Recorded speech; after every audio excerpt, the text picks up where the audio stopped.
Ne laissez personne vous dire que vous n'allez pas y arriver. Ça veut dire quoi, bien gérer ses émotions? Plus je me débattais et plus je me noyais. Et parfois quand je travaille avec mes clients, ils me disent mais c'est ce truc-là, c'est tout. La clé que je donne là, c'est une clé que moi j'ai construit, c'est un outil que j'ai construit, tu vois. Parce qu'il y en a beaucoup qui ne voient pas l'impact positif des émotions. Tu t'es dit, je quitte ça, je sais pas où je vais, mais j'y vais. Est-ce que tu lui as déjà posé la question de cette manière-là? Non. Ça serait quoi ton conseil pour avoir des meilleures relations ou une meilleure communication?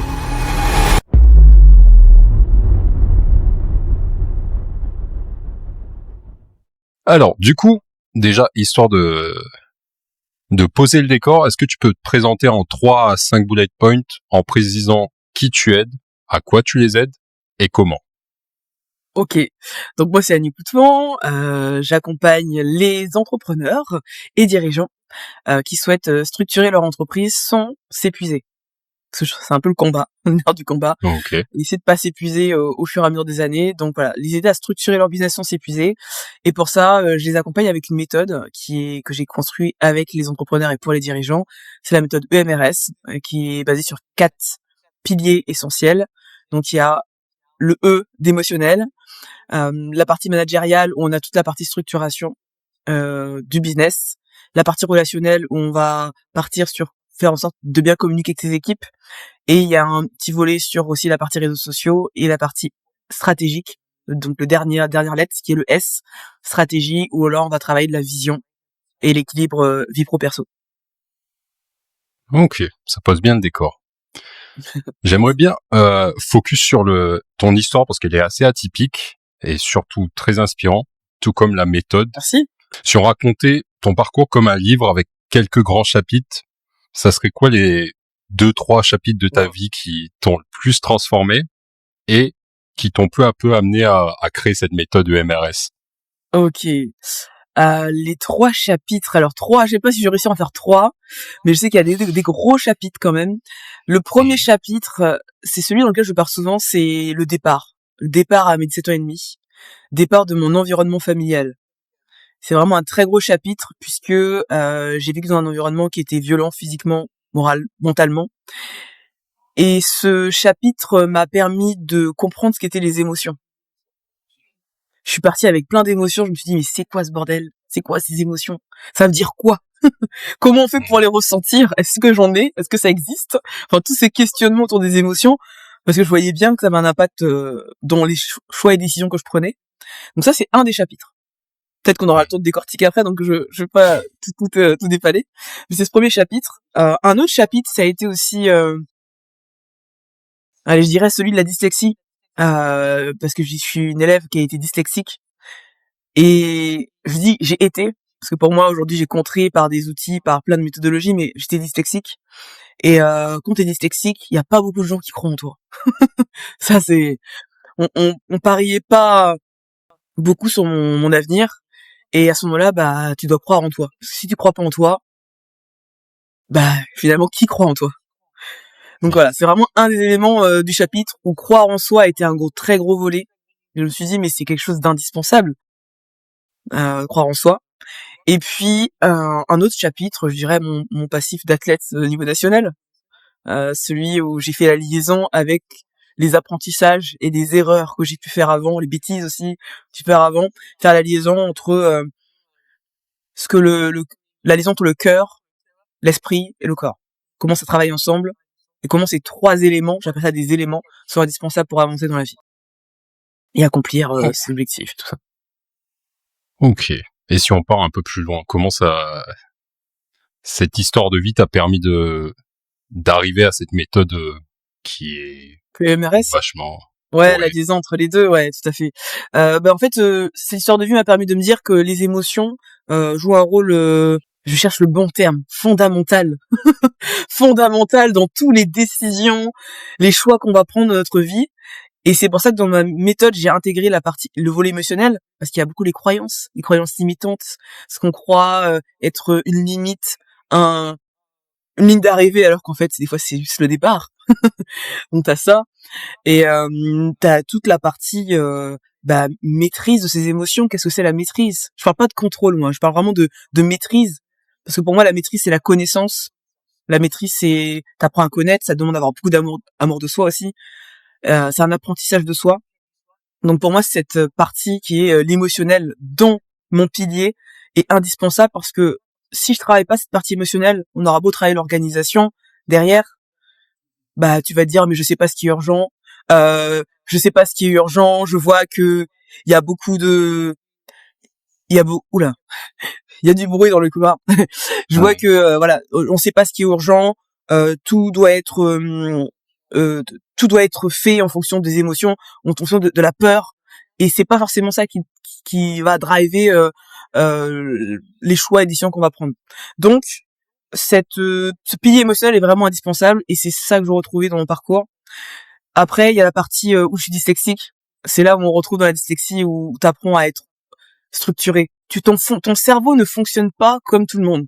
Donc tu dois apprendre à travailler différemment des autres, et la structuration, l'organisation m'a beaucoup permis justement à avancer, mettre du cadre dans ce que je fais, parce que je savais déjà que je partais avec un train de retard.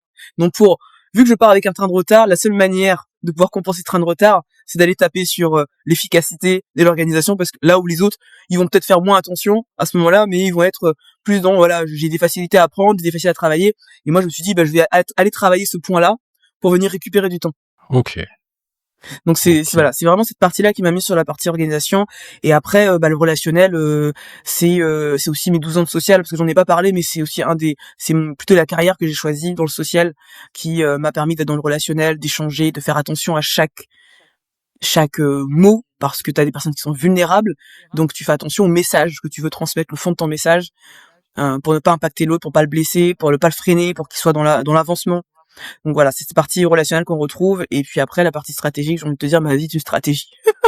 J'ai dû manier des dés, une stratégie pour m'en sortir, pour dire, bon, si aujourd'hui je prends telle décision, c'est quoi l'impact dans 1 mois, dans 6 mois, dans 1 an, dans 2 ans, enfin, dans mon futur.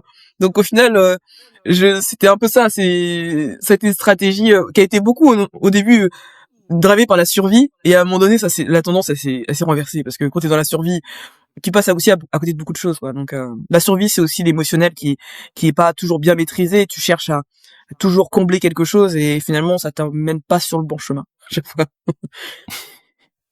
Ok. Écoute, ça donne un peu la température pour cette interview.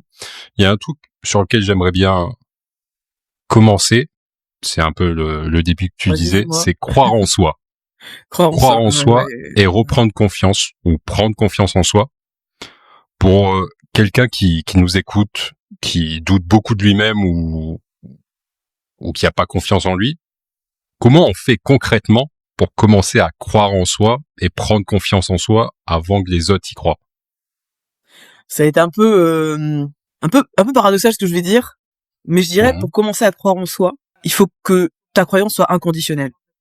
Quoi qu'il arrive, tu crois en ce que tu fais.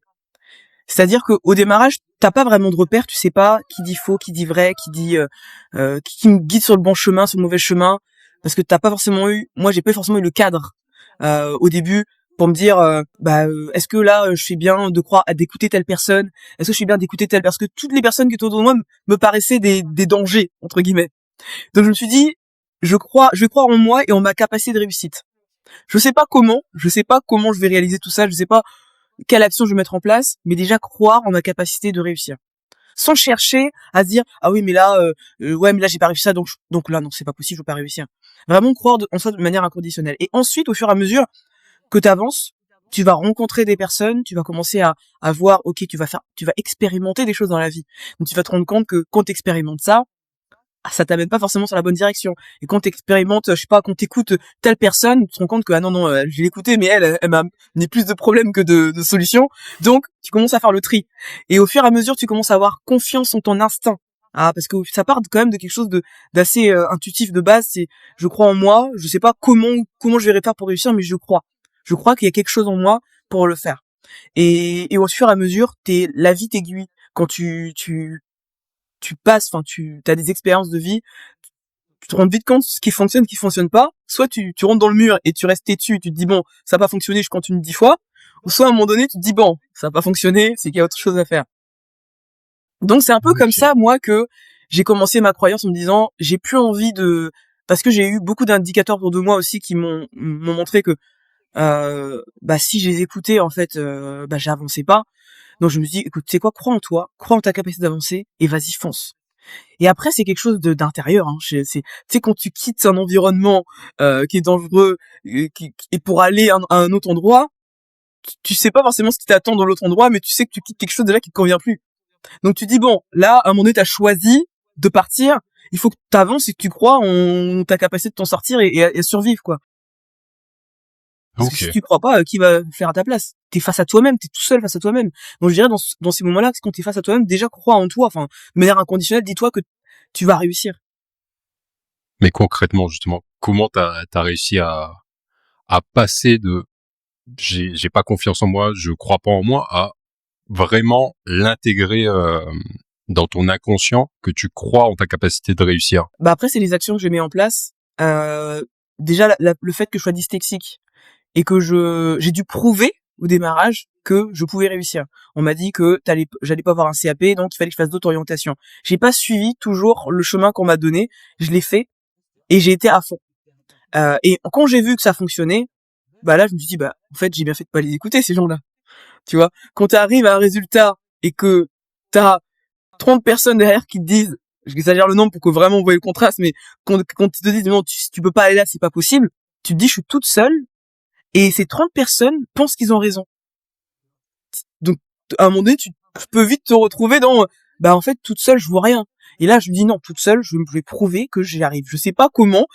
Et c'est quelque chose après, c'est quelque chose de profond, hein. J'ai pas de réponse, vraiment, à ce niveau-là, mais ça part déjà avec tout le bagage que j'avais avant de survie. Donc, en fait, dans ma tête, c'est j'y vais, en fait. Te pose pas de questions, va et crois en toi et c'est tout. Et même si on te dit que tu peux pas, tu sais que tu peux y arriver. Et alors, ce qu'il y avait aussi, c'est que là où l'école me disait tu peux pas y arriver, moi je voyais que j'avais d'autres qualités à côté de ça. J'avais d'autres qualités artistiques. Je voyais que je sais pas, je savais chanter, j'avais une justesse pour chanter. Je voyais que pour danser pour moi c'était facile. Je voyais que dans le sport j'avais des qualités aussi dans d'autres choses. Donc je me suis dit bon bah peut-être que je suis pas faite pour les maths et le français, mais à côté j'ai d'autres choses. Donc tu te raccroches aussi à ces choses là, ces peu de choses qu'il y a, en disant bah si j'arrive à faire ça, c'est que je peux réussir à faire autre chose. Du coup, Tu si je vois. résume, c'est plutôt quitter un environnement qui descend, qui est plutôt toxique, et commencer à t'écouter et regarder tes forces sur Ouais, c'est les s'appuyer points sur sur ouais. lesquels t'es doué et t'appuyer sur tes forces. C'est ça. C'est de ce côté-là, ouais, tu vois, je reparle avec toi, quand je reparle là avec toi, parce que c'est des sujets auxquels on n'en parle pas tous les jours, hein. Et tu te dis, en Mhm. fait, ouais, je m'appuie sur mes forces que j'ai, je crois en elles, même si c'est pas forcément ce qui est regardé dans le niveau scolaire, dans le cursus scolaire, dans le système scolaire, bah, je crois en ça et j'avance. En tout cas, à l'école, c'est ça qui m'a guidé. Et après, dans la vie perso, j'ai envie de te dire, j'avais quand même cette rage de me dire, j'ai envie de m'en sortir, quoi, tu vois. À un moment donné, il y a ce feu-là qui donne une sorte de, tu prends une décision de partir, ou tu quittes le logement pour un logement, t'es même pas sans trouver un logement, t'es même pas sans trouver de l'argent, mais t'y vas, avec une telle détermination de dire, je vais survivre. C'est quelque chose de très profond. Je saurais pas, peut-être forcément mettre les mots dessus, tellement que c'est quelque chose de très fort et très profond. Et j'ai envie de dire, il faut vraiment dans cette notion où tu risques tout, t'as l'impression de tout risquer pour te dire, vas-y, j'ai ce feu qui vient à l'intérieur. C'est quelque chose d'assez, je sais pas si on peut mettre des mots dessus vraiment, tu vois. Mhm. Mais c'est un feu à l'intérieur qui te dit, en tout cas, tu sais ce que tu quittes. Et tu vois, tu Ouais. sais ce que tu quittes. Tu sais ce que tu quittes, tu sais pour quelle raison tu pars. T'as une intégrité, j'avais une intégrité, une âme d'enfant, je me suis dit non, plus jamais. Je quitte, je pars. Je veux autre chose. Et ce feu-là, c'est le feu de la survie. Je sais pas comment comment le décrire, mais je pense que même si peut-être pour ceux qui n'ont pas vécu ces situations-là, j'ai envie de leur dire, chacun vit la situation, chacun vit des situations difficiles à son niveau, et à un moment donné, tu te retrouves avec où tu sais que c'est là que tu dois aller. T'as quelque chose à l'intérieur qui te dit, c'est là, c'est dans cette direction que je dois y aller. Et là, quand t'es en mode survie, et que tu sais que ton esprit, ton corps, tout ton corps est en danger. En fait, moi, je devais décider entre soit je vis, soit je me tire une balle, je suis pas chaude dans un train ou sur une rail, un truc comme ça. Enfin, dans ma tête, c'était ça, hein, à ce moment-là. Chose que je n'ai jamais vraiment parlé de cette manière-là, mais c'était ça dans ma tête. C'est soit je saute, soit je sais pas, j'imagine des scénarios, comment je vais me couper, comment je vais, tu vois, t'as ça dans la tête quand même. Et tu te dis, bah, le moyen pour toi, qui fera, entre guillemets, qui pourra soulager cette phase de réflexion avec ces idées noires, c'est de dire, je pars. Tu vois, mon dilemme, il jouait entre les deux, en fait. Oui, c'est que tu voyais que l'environnement te convenait plus. Fallait que tu trouves une solution pour aller mieux. Tu t'es dit, je quitte ça, je sais pas où je vais, mais j'y vais. C'est ça. C'est vraiment, ça vient vraiment de l'intérieur. C'est quelque chose là, il y a plus de négociation. Tu vois? La seule négociation, c'est de partir, limite. C'est soit je reste et je m'enterre, ou soit je pars.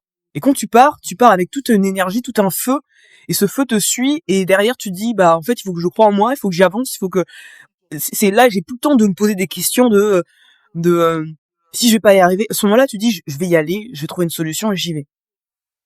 Même si sur le chemin, tu prends des vagues, tu prends des claques, mais tu continues à y aller quand même. Quand je dis inconditionnel, c'est croire en ça de manière inconditionnelle, c'est vraiment ce côté où, quoi qu'il se passe, faut que j'avance, tu vois. T'es dans la fente d'un bateau, tu fonces, tu cherches plus à regarder en arrière, tu vois. Parce que si tu regardes en arrière, tu vas mourir. Tu vois, si tu regardes en arrière, tu meurs. Si tu regardes en arrière, tu meurs. Donc tu préfères regarder devant, parce que regarder en arrière, ça fait tellement mal que tu préfères avancer. Mais t'as toujours dans ta vie des situations où tu vas te retrouver qui vont te rappeler le côté qui fait mal. Ah purée, j'ai quand même passé ça. Ah, je suis encore bloqué.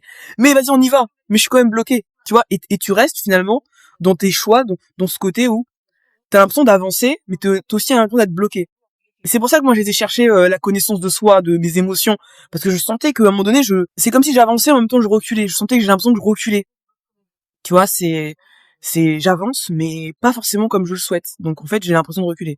C'est-à-dire que t'avais l'impression de reculer.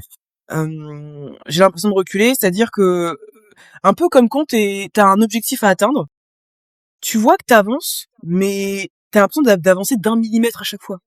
Tu vois, t'as envie d'avancer plus vite, t'as envie de t'éloigner de cette douleur, de cette souffrance, et tu vois que en fait t'avances d'1 millimètre et c'est pas suffisant. Donc en fait tu restes toujours dedans. Tu restes toujours dans cette souffrance, dans cette douleur, et à un moment donné tu te dis bon, bah qu'est-ce que je pourrais faire pour avancer un peu plus vite. Et moi c'était par la connaissance de le démarrage, c'était les émotions, c'était apprendre à connaître c'est quoi mes émotions, comment je les maîtrise, parce que là je maîtrise rien en fait. Je fais comme si je faisais un saut dans l'inconnu, je maîtrise rien, et je me retrouve dans ce saut de l'inconnu où bah ça fait aussi mal que de rester. Tu te dis il y a un truc qui va pas là, je suis parti mais j'ai pas l'impression d'aller mieux, quoi, tu vois. J'ai l'impression que je suis en train de d'aggraver ma situation. Et après, en travaillant, en apprenant à te connaître, ça te permet de dire, ok, non, j'avance quand même, je pars pas avec les mêmes connaissances que j'avais en partant, je pars avec quelque chose de plus, donc je suis en capacité de prendre des décisions différentes à chaque fois que j'avance, et pour améliorer ma vie, quoi. Faut une sacrée dose de confiance en soi, j'ai l'impression, pour quitter ça et faire le saut. Pas du tout. Non. Non, même pas. Même pas. J'avais même pas confiance en moi à ce moment-là. Je suis parti, j'avais même pas confiance en moi. Je suis parti avec plein de peurs, plein de doutes, plein de questionnements, je suis parti quand même avec des doutes, des questionnements, mais je voulais pas que ces doutes, ces questionnements m'empêchent d'avancer. Tu vois, c'est pour ça que je te dis que c'est une situation qui est quand même assez particulière, ce mode survie là, ce mode où tu pars parce que je me dis derrière je laisse quand même mon petit frère, j'ai un petit frère que je laissais. Je partais avec plein de questionnements, mais je savais, il y avait un truc dans lequel j'étais certaine, c'est qu'il fallait que je parte. Et que si je pars, c'est que je sais que je vais réussir, que je vais avancer. Malgré la peur, les doutes, je sais que je vais quand même avancer. Tu peux avoir, tu peux avoir peur et avancer quand même. Mais il y a des peurs qui vont te freiner, qui vont te permettre de rester, de faire du surplace, qui vont te faire du surplace. Et t'en as d'autres qui vont, c'est tellement, tu vois, là, c'était la rage, la colère, la peur, mais ces peurs-là m'ont fait avancer. Ok. Donc, à un moment donné, tu passes, et c'est ça que j'appelle oser. Tu sautes un peu dans le vide. Tu oses.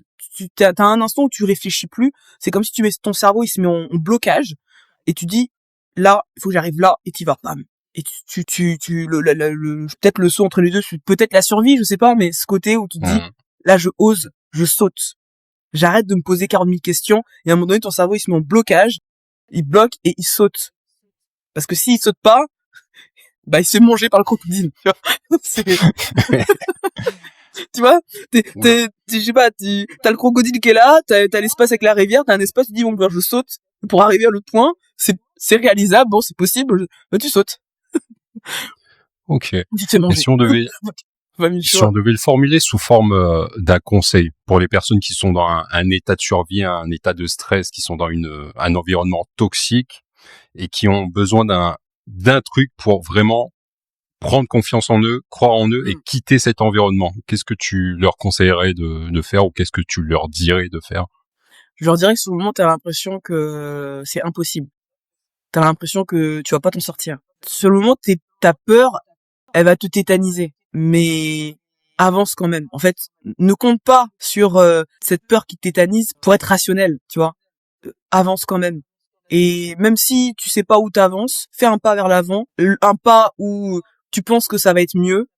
Ça fait peur parce que tu sais pas, finalement, tu t'imagines que ça va être mieux.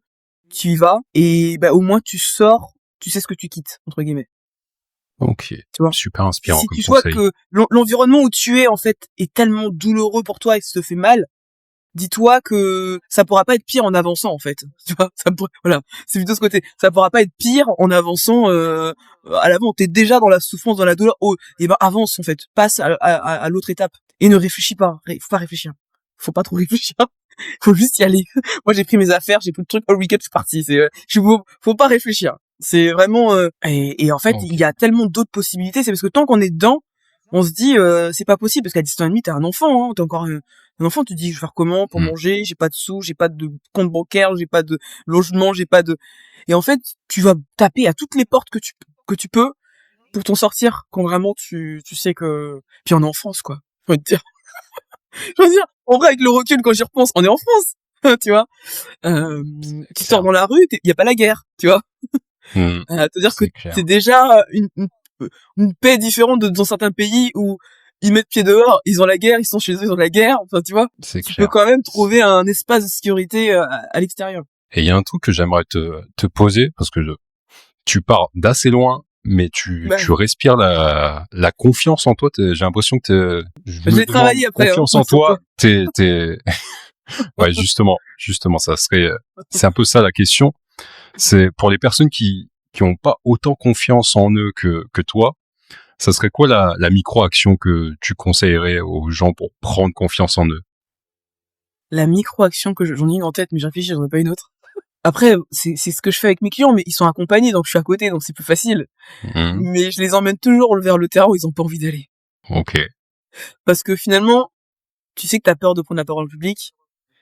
Fais une action pour prendre au moins une fois la parole. Juste dire un mot ou deux. Donc pas faire un texte lent.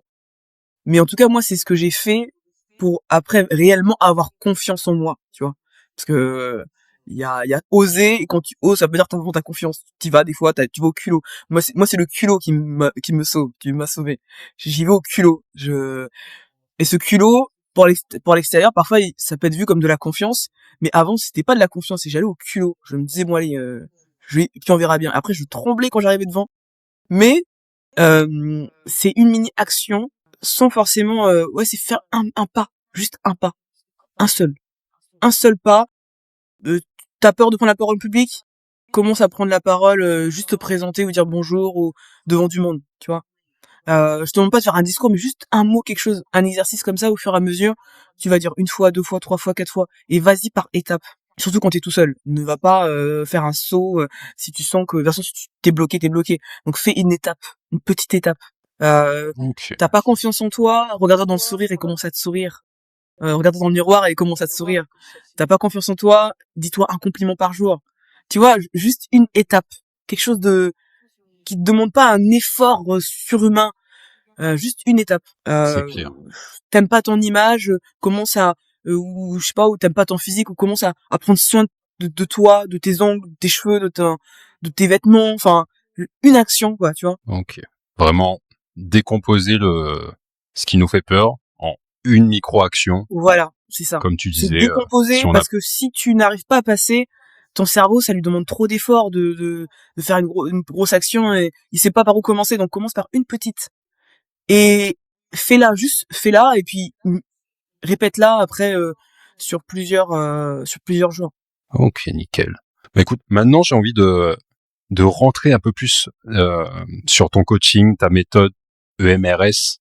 En off, tu me disais qu'un des outils principaux de ton coaching, c'est la PNL, qui pour moi c'est un des outils les plus puissants pour coacher des gens.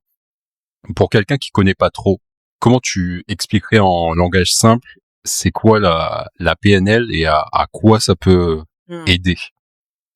On va repartir sur déjà les PNL, les lettres. Qu'est-ce que ça veut dire? Pas le groupe de rap. Voilà, exactement. PNL, P de programmation, N neuro, L linguistique. Bon, maintenant on va aller dans le détail pour quelqu'un qui connaît rien. J'expliquais dans la manière dont je travaille avec mes clients et comment la PNL vient s'inscrire. C'est peut-être plus simple comme ça.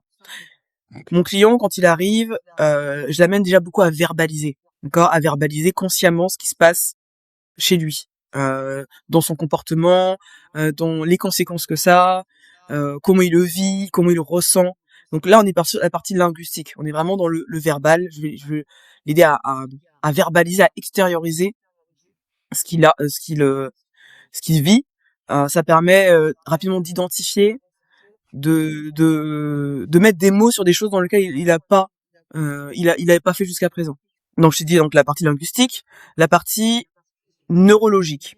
Dans la partie neurologique, je vais venir inscrire par des outils, des exercices, lui faire comprendre, amener des liaisons qui vont lui permettre d'amener à son esprit des solutions, des solutions. Je donne un exemple très simple. Quand je travaille les émotions, je travaille toujours par la partie où donc la personne identifie ses émotions, comment elle le ressent intérieurement, comment elle le ressent dans sa tête, c'est quoi les symptômes. J'appelle ça les symptômes physiques, les symptômes psychiques. Ensuite, je lui dis c'est quoi le déclencheur. Parce que si elle ne sait pas c'est quoi le déclencheur, elle aura beau travailler sur des émotions, si elle sait pas c'est quoi qui déclenche les émotions, bah à un moment donné elle passe à côté de quelque chose. Donc on trouve le déclencheur, les symptômes physiques, les symptômes psychiques, et après la réaction. La réaction première, c'est quoi quelle est ta réaction première face à l'émotion, tu vois? Et ces personnes-là, la plupart du temps, ils savent même pas c'est quoi leur réaction première. Ils parlent d'une réaction qui se passe 1 heure après. Non.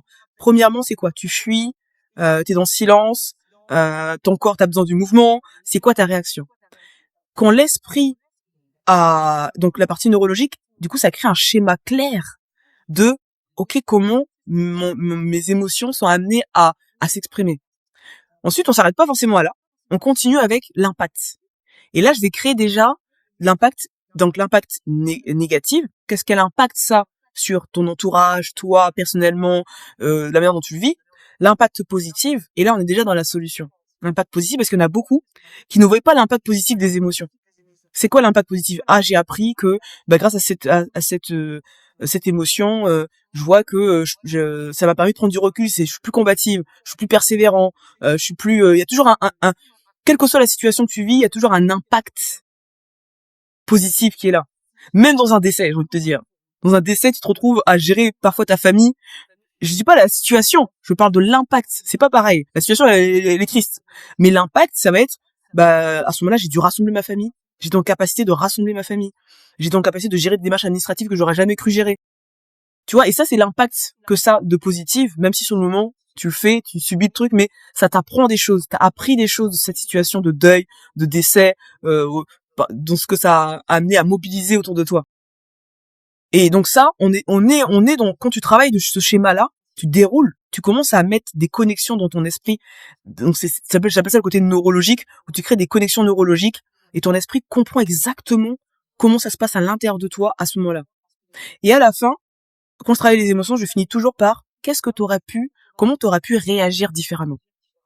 Je te montre qu'il y a plusieurs manières de réagir, il n'y en a pas qu'une seule. Et j'inscris dans tes neurones que la solution qui était numéro 1, il peut en avoir une 2, une 3e, une 4e. Et c'est là que tu crées les schémas, et c'est là que tu viens déprogrammer ce qui a toujours existé, c'est-à-dire le seul schéma qui existait, tu viens créer d'autres programmation par l'expression, par la connaissance de ton schéma émotionnel. Et là, on arrive dans la partie programmation avec à la fin quelle action tu mettras en place face à telle situation la prochaine fois. Et là, tu reprogrammes. Et cette programmation, c'est une action que tu vas mettre en place qui va changer, faire toute la différence. Et ce qui est impressionnant dans cette programmation, dans ce travail, c'est une frise que j'ai créée et que j'ai créée sur cette base de PNL. Tu dis ce qui est incroyable, c'est que juste en travaillant ça, les résultats de fou qu'il y a, tu diminues la charge de ceux qui sont colériques, qui comprennent comment leur schéma arrive. Ça veut dire que ton esprit, avant même que tu aies conscience de ton schéma, tu te rappelles du travail qu'on a fait, mais avant même que ça arrive à ton esprit, tes neurones, ils ont déjà fait la connexion. Ça veut dire que tu te comportes avant même d'avoir conscience de ce qui se passe réellement. Et du coup, ce jour-là, les personnes qui ont travaillé les émotions, ils disent « Putain, hier, j'ai réagi comme ça, c'est bizarre. Avant, je réagissais pas comme ça. » C'est comme si ton corps, il se met en mode « Pouf, blocage. Ok, là, tu peux plus réagir comme ça. Il y a plus un seul chemin, il y a le chemin A, B, C, D, E, F. Lequel je prends ?» Et du coup, ton esprit, il prend un autre chemin parce que t'as travaillé pour qu'il prenne un autre chemin. Et c'est ça qui est puissant dans la programmation, c'est que sans faire un schéma biologique des neurones et tout ça, mais j'essaie d'expliquer avec des mots simples. Mais en tout cas, c'est ce côté où tu te rends compte qu'il y a des choses que tu maîtrises pas forcément toujours tout de suite maintenant, mais en travaillant sur un schéma et en intégrant certaines connaissances de toi, tu vas venir déconstruire ton schéma, la programmation que tu avais de base sur tes réactions, sur ton comportement, et ce nouveau programme te crée un nouveau comportement. Et des personnes disent c'est juste ça, j'ai travaillé juste, c'est ça qui a tout changé.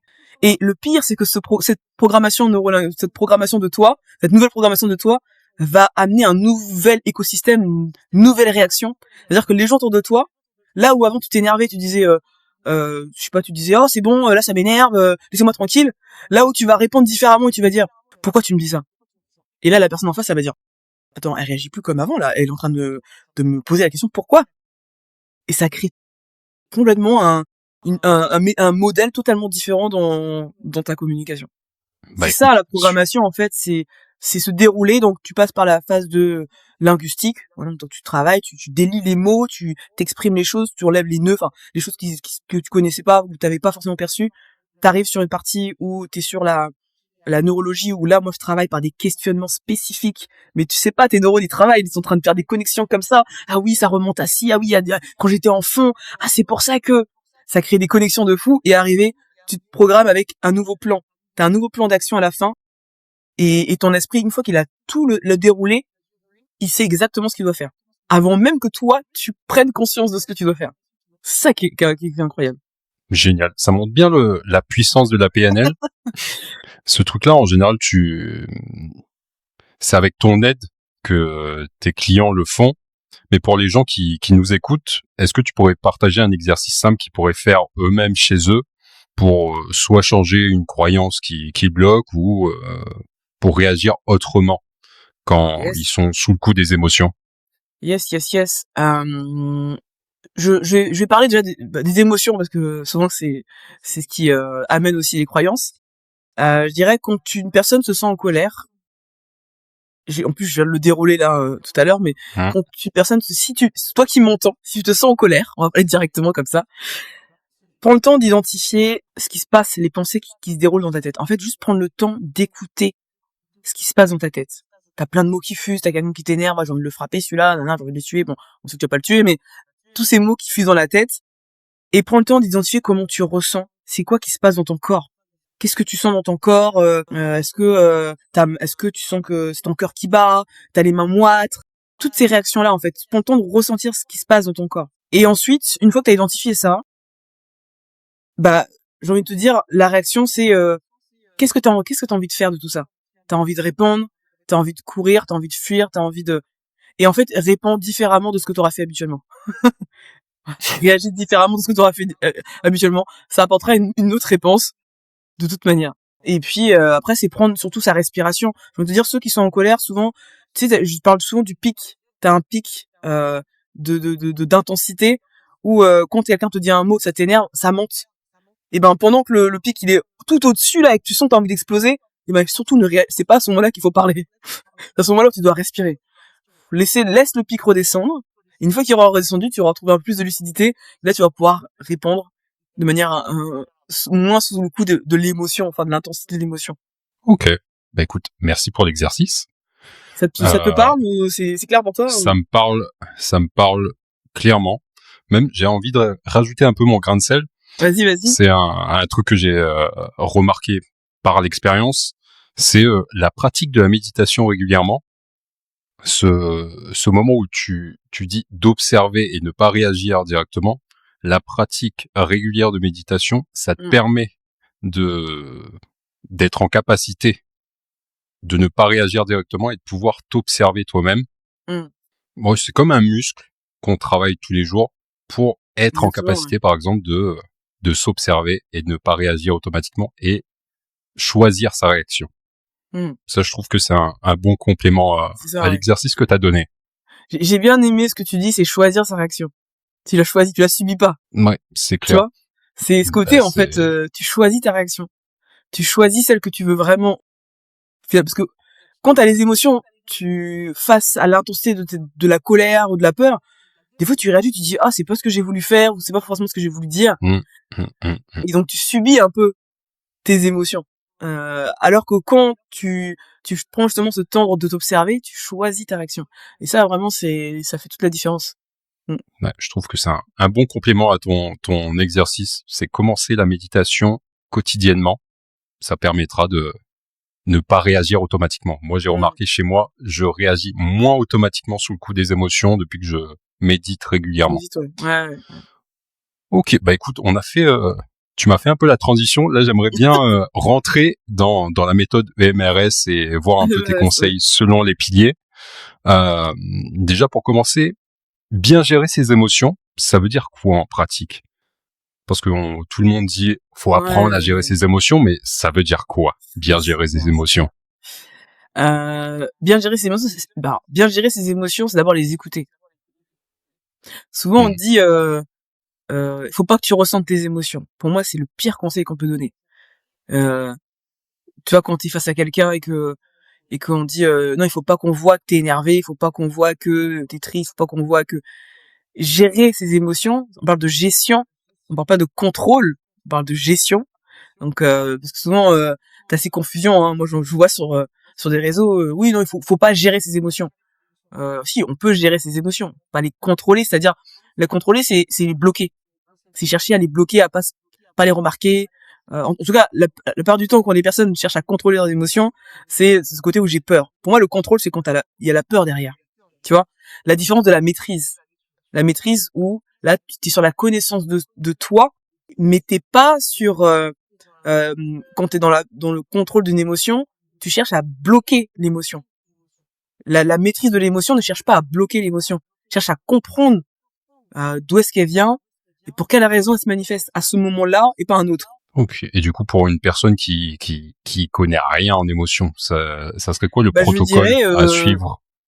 Je dirais en fait c'est écouter ses émotions, ce qu'il ressent vraiment, et je dirais que les émotions c'est un indicateur. C'est pas l'émotion, il y a pas d'émotion négative ou positive. Moi je parle de l'impact de ce que ça génère en fonction de ce qu'on a vécu, mais il y a pas d'émotion négative ou positive en soi. La joie peut avoir un impact positif comme un impact négatif. La colère peut avoir un impact positif comme négatif. Pour moi, c'est des indicateurs. C'est comme ça que je travaille avec mes clients. Et en fait, le fait de les voir comme des indicateurs, ils sont plus à trier, à se dire, ok, là, la peur, faut que je mette de côté, je peux pas ressentir ça. Non, la colère, c'est pas bon. La joie, c'est pas bon. Je dirais vraiment, pour quelqu'un qui connaît pas, dites-vous que les émotions, ça fait partie de nous, et que ce sont des indicateurs qui se manifestent face à des situations, et à ce moment-là, on voit ce qu'on en fait. Moi, la colère, ça me sert pour me défendre. Tu vois, pour me défendre de quelque chose, pour affirmer ma valeur. Quand je suis pas d'accord avec, je vois dans la rue une femme qui s'est frappée, la colère, on peut pas dire qu'elle est mauvaise à ce moment-là. Elle va me permettre d'agir, de me dire soit j'appelle la police, soit j'agis, soit je dis oh, je cherche à un peu embrouiller la personne qui est en train de la frapper pour éviter justement qu'elle ait un acte violent sur elle. À ce moment-là, on peut pas dire que ma colère a été négative. Donc, c'est vraiment un indicateur qui va te permettre d'agir derrière sur d'autres choses. Est-ce que je réponds à ta question en répondant comme ça? Bah, on est parti sur une autre question, mais c'est tout de même Alors, intéressant. réponds à ta question pour que je puisse mieux la cibler. La question d'origine, c'était quoi? C'est quoi bien gérer ses émotions? Bien gérer ses émotions. Donc, bien gérer ses émotions, c'est savoir les écouter. C'est ça. C'est d'abord savoir les écouter. Mais du coup, on est parti sur une autre question, c'est comment on écoute nos émotions. Là, t'as expliqué un peu la colère, ça te sert à te défendre. Mais est-ce qu'on pourrait partir plus loin de à quoi ça sert la peur et à quoi ça sert la tristesse, qui sont un peu les trois grandes émotions désagréables que personne veut ressentir en général? À quoi sert la colère? Bah, la colère, la colère, elle va te servir, je sais pas, dans différentes situations. Comme moi j'expliquais, c'est à défendre mes valeurs, par exemple. Ma colère, elle va me servir à défendre mes valeurs. Elle va servir à protéger aussi de quelque chose. En général, quand une personne se met en colère, c'est qu'elle protège un espace intérieur qu'elle veut pas montrer, ou un espace intérieur qui est important pour elle. Tu vois, ça peut être ça. La peur, ça peut être là pour te dire, bah, pour t'aider aussi à passer un cap. Tu vois, moi je sais que la peur, parfois, malgré qu'elle soit là, dans certaines situations comme dans le sport, par exemple, quand j'étais en athlétisme, quand je faisais du sport, la peur, ça n'a pas été un frein, ça a été plutôt un vecteur de ça m'a boosté pour avancer. Tu vois, ça m'a boosté, ça m'a donné envie de me dire, bah ok, j'ai envie de me surpasser, tu vois. Donc en fait, il n'y a pas de, je dirais en fonction de chaque personne, chacun va vivre sa peur et sa colère d'une même manière. Moi, je vais parler de la peur d'une certaine manière et l'autre, pour elle, elle va pas du tout la vivre de la même manière que moi. Donc, c'est vraiment se dire, te poser la question pour gérer du moins l'émotion, c'est de dire est-ce que cette émotion, la manière dont tu la ressens, la manière dont tu te comportes, te permet d'agir, de permettre d'avancer sur tes objectifs, oui ou non. Si tu vois qu'elle te fait reculer, c'est qu'à ce moment-là, il y a quelque chose à faire, à mettre en place. Tu vois qu'elle te fait avancer, bah à ce moment-là, elle te fait avancer, tant mieux. Bah, si tu sais que la peur te bloque et t'empêche de, je sais pas, de dénoncer quelque chose qui était très grave et que ce qui te bouffe tous les jours et t'arrives pas à dormir, là tu vas dire ok, peut-être cette peur là, il va falloir que je la transforme pour que je puisse demain avancer et ne plus me sentir dans dans cet état. Et si cette peur, c'est ce qui te permet de défendre, je sais pas, d'aller au tribunal et défendre un dossier important pour toi, bah tant mieux en fait, tu vois.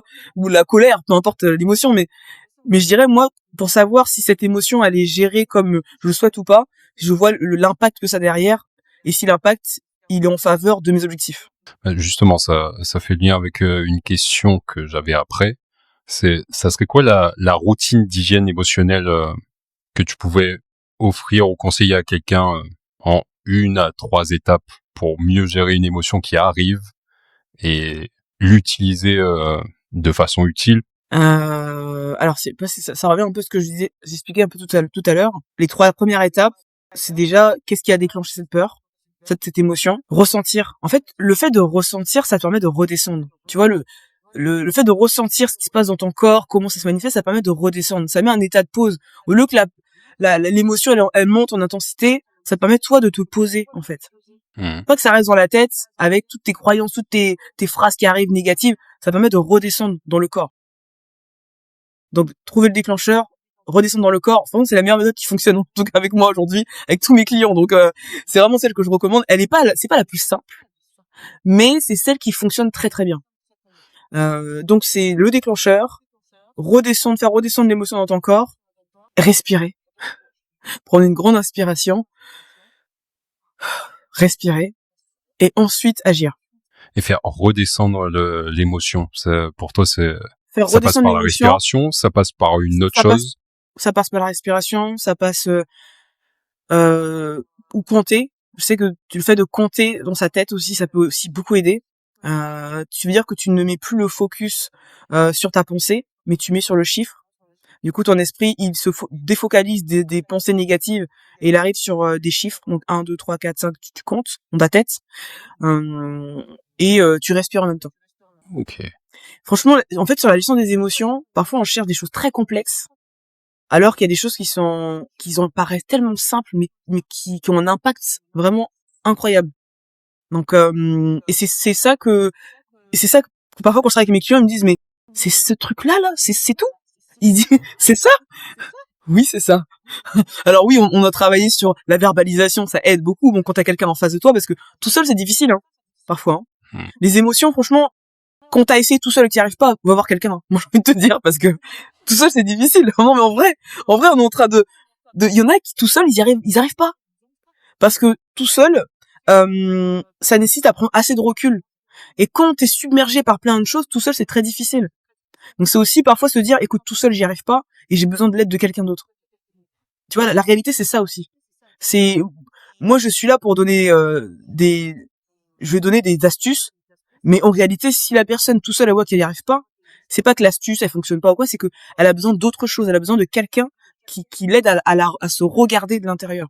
Et c'est pas forcément toujours ce qui est facile à accepter pour certaines personnes, mais c'est aussi ça qui fonctionne. Tu vois, quand je reçois des personnes que je donne en accompagnement qui me disent oh, j'ai vu plusieurs praticiens, professionnels, plein de personnes, c'était beaucoup sur une partie développement, mais la différence du coaching, c'est que tu mets une action concrète en place, tu vois.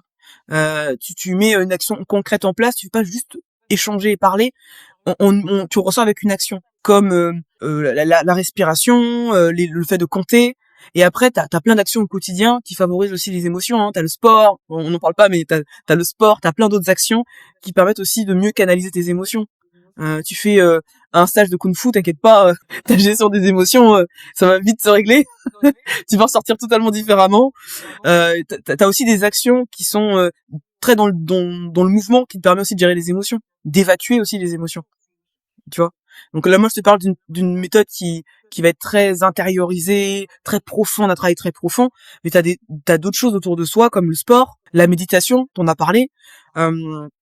T'as le yoga. Enfin voilà, t'as différentes pratiques qui vont t'aider à canaliser aussi et à mieux gérer tes émotions. C'est clair qu'il y a des habitudes quotidiennes qui permettent de mieux gérer les émotions, ça c'est clair. C'est ça. Le sport et la méditation, moi c'est mes préférés. Comment? Le sport et la méditation, moi c'est mes préférés. Ouais. Non, tu vois, moi j'ai envie de te dire, si moi tu dois me dire comment je fais pour gérer mes émotions au quotidien, il y a pas que ce que je t'explique là. Je commence le matin, je souris. Je m'amène des émotions positives. Le matin, je me lève, je souris. J'ai mon compagnon à côté, on se fait un câlin, hop. Le matin, c'est petit câlin du matin, ça fait partie de l'énergie. En fait, ça commence déjà par quelle énergie j'ai envie d'avoir dans la journée. Donc, ça va commencer avec le sourire. Le sourire m'apporte de l'énergie. Donc, je vais sourire. Je vais me lever de mon lit, je vais mettre un petit peu de musique, quelque chose qui me donne envie, qui permet de faire remonter. Et tout ça, en fait, ça t'aide à bien gérer tes émotions de manière générale dans ton quotidien. Et il y a un truc que j'aimerais savoir, c'est dans ton vécu, dans ton accompagnement, c'est quoi les erreurs ou les idées reçues que les gens font ou pensent à tort sur la gestion émotionnelle? Una, ils pensent alors c'est pas mes clients pour le coup, parce que mes clients, quand ils payent, ils savent que derrière ils y croient au projet, donc ils y vont à fond. Mais ceux qui ne prennent pas l'accompagnement, souvent j'entends mais j'ai toujours été comme ça, ça va être difficile de me changer. Sur le coaching, on pense que quand on a fait une séance de sophrologie ou plusieurs années de suivi en psychologie, on se dit bah ce coaching, ça va pas m'apporter quelque chose de supplémentaire. Sauf que c'est pas les mêmes outils. Moi, je travaille le présent pour aller dans le futur. Les psychologues vont travailler les situations présentes. Enfin, ils vont aller chercher dans le passé les situations qui t'ont amené aujourd'hui à te comporter comme dans le présent. Donc, ça va pas être la même chose. Moi, je travaille vraiment avec beaucoup d'outils, d'actions. Le coaching, c'est de l'expérimentation. Tu vois, c'est comme le sport. Tu fais une séance de sport. Je reviens sur l'athlétisme parce que c'est mon ancienne activité sportive. Le coach, dis-toi qu'à chaque séance, il va te rectifier quelque chose. Tu vois, il va te rectifier un petit paramètre à chaque session, chaque séance. Le bras, monte-le d'1 centimètre. La jambe, tu dois la lever, mets-toi plus vers là. Ton appui, prends-le plus à gauche, à droite. Moi, j'étais sur le sprint, donc ton genou, il faut qu'il soit plus devant. Essaie d'aller atteindre le point qui est sur la ligne blanche. À chaque fois, il modifie un élément. Et c'est pour ça que le coaching, c'est puissant, parce que, et là où les gens, du coup, sous-estiment, c'est cette partie action. On sous-estime que l'action répétée sur tous les jours et sur du long terme amène un résultat. C'est Et clair. surtout quand c'est bien guidé et quand c'est bien dirigé par quelqu'un qui sait, pas par n'importe qui, quelqu'un qui sait. Ça amène à un résultat différent de que si toi tu vas le faire tout seul, parce que tu vas pas avoir la même exigence parfois sur ton quotidien, ce que tu mets en action dans ton quotidien. Et les personnes sous-estiment justement cette force de frappe là des actions quotidiennes, dirigées, claires, qui vont dans une direction. C'est clair. C'est clair d'important. C'est super important de se faire accompagner, de se faire coacher par quelqu'un qui sait et qui sait observer. Ok. Du coup, on a pas mal balayé le pilier émotionnel. Maintenant, j'aimerais qu'on parte sur le pilier relationnel. Ah. Déjà, pour commencer, pour toi, c'est quoi les erreurs les plus toxiques sur la communication ou au niveau des relations que tu vois J'en chez ai bien tes gros ça. accompagnés et en général dans la vie, que ce soit en couple, en famille ou au travail? Ah oui, la première erreur, c'est de croire qu'on sait ce que l'autre pense. Ça, je dirais, Amen. c'est vraiment la phrase que j'entendais souvent. Oui, mais je sais comment il va réagir. Oui, mais je sais que, parce que quand tu pars de ce postulat, tu pars déjà de ta posture, de comment toi, tu communiques avec l'autre. Si demain quelqu'un d'autre vient communiquer avec cette même personne, ce sera pas les mêmes réactions. Donc, parfois, j'ai envie de dire, mais peut-être c'est normal que tu sais comment il va réagir. Parce que lui, il sait comment toi, tu agis déjà. Tu vois? Donc, il s'adapte en fonction de la personnalité qu'il a en face de lui. Donc, si tu vois que t'es dans le même schéma à chaque fois, c'est qu'à un moment donné, il y a une répétition quelque part. Et les autres, souvent, et même dans mes clients, quand je leur donne des actions, des choses à mettre en place, ils me disent, non, mais je sais comment il va réagir. Mais je le connais, il est comme si je sais comment il va réagir. À chaque fois que je vais le voir, à chaque fois il réagit pareil. C'est parce qu'il est avec toi. C'est pas totalement faux ce que tu dis, mais c'est parce qu'il est avec toi.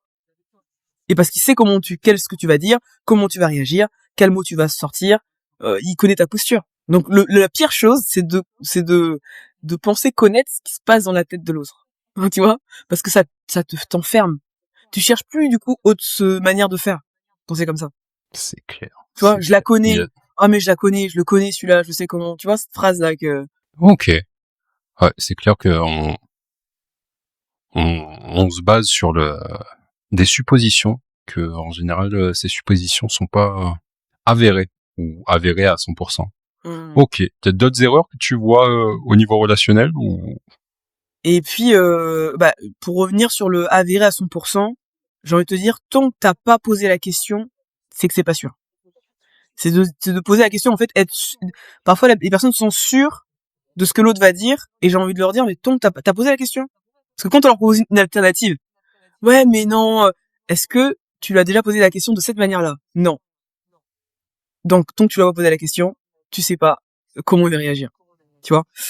Donc t'as ce côté-là pour venir compléter un peu parce que tu m'as inspiré sur cet aspect-là. Et après sur la communication, d'anticiper ce que l'autre va dire. Et tu crées des scénarios quand c'est comme ça. ouais. Du coup, tu rentres dans des suppositions qui sont pas avérées. C'est ça. Ok. Mais tout ça, c'est un rôle qui se nourrit, hein. Tu sais, je sais déjà ce qu'il va dire. Donc, du coup, ça m'empêche tu vois, d'agir. Et du coup, tu crées ton scénario et ton scénario te dit, pour toi, c'est le vrai scénario, c'est la vérité. Et donc, si le scénario est vrai, pourquoi j'irais? Tu vois? Ok. Et s'il y avait un conseil universel que tu répètes très souvent à tes clients ou que tu peux conseiller à quelqu'un qui nous écoute qui pourrait être utile dans 80% des cas, ça serait quoi ton conseil pour avoir des meilleures relations ou une meilleure communication? Exprimer ses émotions. C'est-à-dire? C'est-à-dire, j'attendais cette réponse. C'est-à-dire que quand t'es en colère, quand tu es face à quelqu'un et que t'as un conflit, par exemple, parce que le conflit c'est le sujet aujourd'hui, c'est comment gérer les conflits. Quand t'as un conflit, et dis en fait que t'es en colère. Pas forcément. Tu vois, les personnes, ils le disent pas qu'ils sont en colère et du coup ils manifestent par la voix, par les mots. Il faut qu'ils touchent, il faut que. Mais des fois, tu peux simplement dire, mais là en fait, tu m'as mis en colère. Là, je suis en colère. Tout en étant calme. Moi, des fois, j'arrive et je dis, je suis en colère, mais là tu m'as énervé là. Ce que tu dis, ça m'énerve. Et quand tu Ok. n'exprimes pas ce qui se passe dans ta communication et t'essaies pas d'exprimer tes émotions, bah l'autre en fait il a l'impression que qu'en face tu ressens rien. Il va chercher à absolument appuyer, à montrer que attends, tu ressens pas là, tu m'as blessé là, attends je vais encore mettre la pluie dessus. Donc je dirais un conseil c'est déjà d'exprimer ses émotions, mais pas forcément de la manière dont les gens pensent. C'est pas c'est exprimer juste en verbalisant. Bah là je suis en colère, bah là la situation me rend triste. Euh, moi je passe toujours par un process. C'est déjà exprime les faits. Dis voilà, aujourd'hui, bah, je sais pas, j'ai constaté par des faits, sans forcément chercher à donner son avis, j'ai constaté que ça fait plusieurs fois que je t'appelle et que tu ne réponds pas. Voilà, c'est un fait. La personne, quand c'est comme ça, elle peut pas discuter. C'est un fait. Oui, c'est vrai. J'avais plusieurs fois que j'ai discuté. Ok. Bah moi, je me sens frustré. Tu parles de toi. Tu dis pas, oh, je m'en fous. Tu vois, tu me réponds pas, donc tu t'en fous de moi. Tu vois. C'est, je me sens frustré. C'est pas pareil. Ça change tout. Et puis après, c'est voilà, je me sens frustré. Donc, peux-tu me dire, expliquer qu'est-ce qui fait que tu réponds pas et là, tu laisses la parole à l'autre, juste d'exprimer. Donc, exprime les faits, enfin, définis les faits, exprime tes émotions et laisse l'ouverture à l'autre pour comprendre la situation. C'est clair. C'est clair que c'est un outil hyper puissant. Ça me fait penser à un framework assez connu, c'est la communication non violente. Est-ce que Ouais, ça serait pas basé ouais, sur ouais, ça? ouais, complètement. Ouais, raison, ouais, ouais. Ouais, Ouais, du coup. c'est laisser Ok. l'espace à l'autre plutôt que de se dire, ben il est en colère, je sais déjà ce qu'il pense, je sais pourquoi il a fait ça, il manque de respect, alors peut-être que c'est pas le but, c'est pas de manquer de respect, et peut-être qu'il te dira, bah en fait, ah bon, ça veut dire que tu m'appelles et bah il y a un défaut avec mon téléphone. Tu trouves bête hein, si c'est ça. Ça peut être ça, comme ça peut être autre chose, mais ça peut être un truc tellement insignifiant où tu te dis ah bon c'est bah attends mais c'est bizarre ton numéro est sur mute quand tu m'appelles, je réponds pas. Et là tu te dis ah c'est pour ça qu'il m'appelle pas, c'est parce qu'en fait son téléphone est mal réglé. Ou ça peut être une raison autre, tu vois, totalement bon qui peut être vraiment réelle, mais où je me sens étouffé quand tu m'appelles. Non, je sais pas. Tu Hmm. vois, ça peut être n'importe quelle autre raison. Mais au moins, tu laisses l'autre s'exprimer. T'es pas en train de te faire ton scénario, ton film, croire qu'il en a rien à faire de toi. Et si t'exprimes pas tes émotions ou tout ce que tu ressens, bah l'autre, il va pas comprendre. En fait, part du principe que l'autre ne te comprend pas si tu n'exprimes pas les choses. Tu sais, c'est un peu comme dans les relations où ouais, mais ça se voit pas là, il aurait dû faire ça. Mais tu l'as demandé. Bah non, mais ça se voit il aurait dû agir comme ça. Ah oui, C'est mais clair. il aurait dû, mais à côté de ça, il a pas fait. Donc s'il a pas fait, c'est que il a peut-être pas compris, tu vois. C'est un peu ce côté dans la communication où quand tu fais quelque chose, pour toi, c'est sûr que l'autre va agir d'une telle manière. Mais pas toujours, en fait. C'est part du principe que l'autre ne te connaît pas assez pour savoir ce qui se passe dans ta tête et comment tu veux réagir, qu'est-ce que tu veux. Exprime exprime tes besoins, ce que tu ressens. Ça facilite la vie après. C'est clair. Ouais, c'est clair. Du coup, exprimer l'émotion que tu ressens à la personne, Mm. lui, et être curieux de pourquoi il a C'est ça. réagi comme ça. Exprimer les C'est faits, exprimer les faits, déjà ça évite d'être tout de suite que la personne elle monte en pression. Exprimer tes émotions, comment toi tu te sens dans la situation et non pas comment tu penses que lui il se sent dans cette situation. Et après ouvrir la discussion. Au plus simple, oh, vraiment là je vais au plus simple. ah bah c'est bien résumé. Ok. Ok. Du coup, petit point sur le pilier managérial maintenant. Pour toi, l'erreur que tu vois le plus souvent au niveau managérial chez les leaders et les dirigeants que tu t'accompagnes, c'est quoi l'erreur qui vient le plus souvent? La délégation, La délégation. la Il délègue délégation, trop ou il délègue pas assez? il délègue pas du tout, pas assez, je dirais pas assez, mais pas forcément de la bonne manière également. C'est vraiment une question, tu vois, la délégation, c'est souvent en fait, t'as des dirigeants, ils vont avoir une équipe, euh, ils vont leur dire, moi je prends un exemple concret parce que j'ai fait une publication là, j'ai préparé une publication dessus. C'est un dirigeant qui dit à son salarié, voilà ce que tu dois faire. Il y a ça, tu es référent dans telle chose. Donc tu dois mettre telle action en place. Bon, pas aller dans les détails, mais tu dois mettre des actions en place. Et le salarié, bah du coup lui il ose pas dire qu'il y a des choses qu'il maîtrise pas ou il sait pas forcément par où commencer. Donc en fait des fois il délègue beaucoup de choses sans qu'il y ait de process. Donc bah ok j'ai tout ça mais comment je m'organise, comment je fais, le salarié ne sait pas. Et après le dirigeant revient en disant mais il se fout de moi celui-là, il a pas fait ce que je lui ai dit de faire. Vraiment, il se fout de moi, il se fout de ma gueule, clairement, en langage plus vulgaire. Il se fout de moi. Il a pas fait ce que je lui ai demandé de faire, il comprend rien. Voilà, c'est le résumé du dirigeant. Et du coup, moi, quand je reviens, que je retravaille ça, je dis, bah alors, comment tu as présenté ces nouvelles missions? Bah, il a sous-estimé déjà l'impact de la responsabilité de nouvelles missions que le salarié devait endosser. Parce que le salarié dit oui, mais il se rend compte sur les faits accomplis qu'il a peut-être pas totalement confiance en lui, donc il va falloir l'aider dans cette mise en œuvre.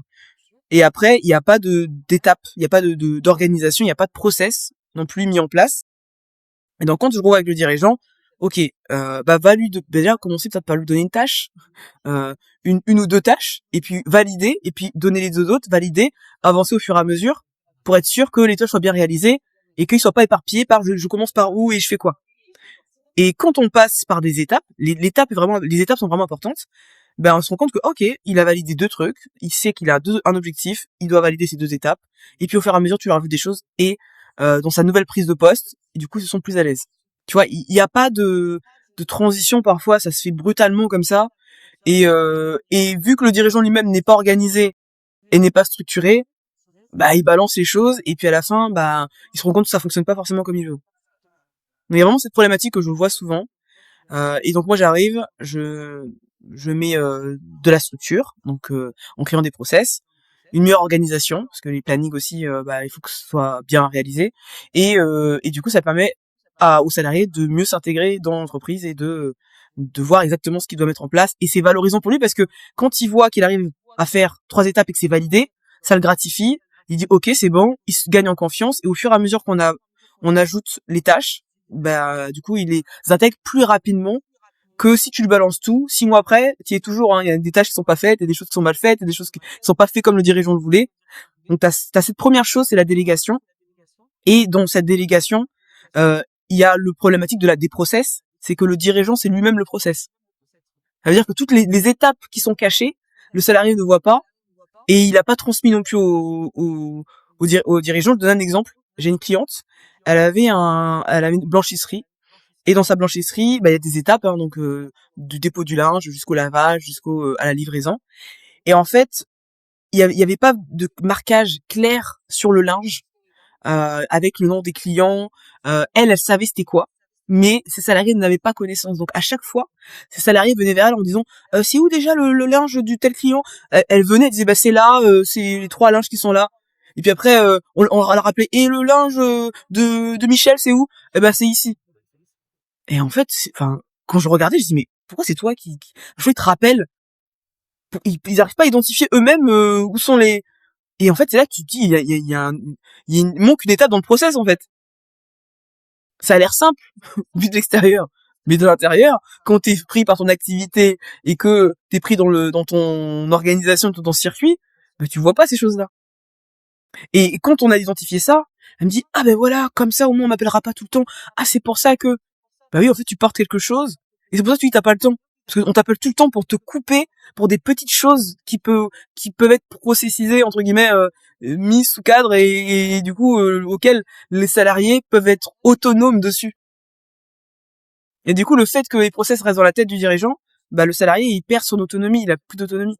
Il est obligé de dépendre du dirigeant et donc de l'appeler pour plein de petites choses, quoi, du quotidien. Là, je te dis, c'est une chose du quotidien, mais il y a pas d'agenda clair précis avec le nombre de minutes des linges, comment on va pouvoir la machine elle termine, qu'est-ce qu'on fait après. Les salariés n'ont pas de visu dessus. Donc s'ils n'ont pas de visu dessus, bah ils vont toujours demander OK, la suite c'est quoi? Ok. Et du coup, si je vais conseiller à un dirigeant qui veut apprendre à mieux déléguer, ça serait quoi les étapes qu'il devrait suivre pour mieux déléguer? Ça serait déjà de repérer les actions répétitives et qui sont pas importantes pour lui en fait en tant que dirigeant, et ensuite de d'écrire en fait, créer l'action qui est répétitive, qui note sur un papier vraiment toutes les étapes qui a réalisé. Et quand il transmet ça à son salarié, bah, qui transmet étape par étape, et pas tout d'un coup. Mais Ok. ça se fait pas souvent comme ça. Ça se fait, t'as un poste, t'es qualifié, on te donne quelque chose, tu dois, ou des fois c'est des créations de postes, des choses comme ça, mais on te donne une action à mettre en place, il faut le faire, et voilà. Si c'est mal fait, bah, c'est que c'est ta faute. C'est la faute du salarié. Mais ils vont pas toujours chercher à se dire, ok, qu'est-ce que j'ai loupé dans la manière dont j'ai transmis ces tâches qui fait que le salarié est en difficulté. Après, je dis pas qu'il y a des salariés qui sont vraiment pas fut et que voilà. Mais j'enlève cette option-là, d'accord. Mhm. Je vais vraiment parler de ceux qui ont la volonté de travailler et qui sont vraiment perdus dans les process. En tout cas, moi, quand je vois les dirigeants, c'est ça.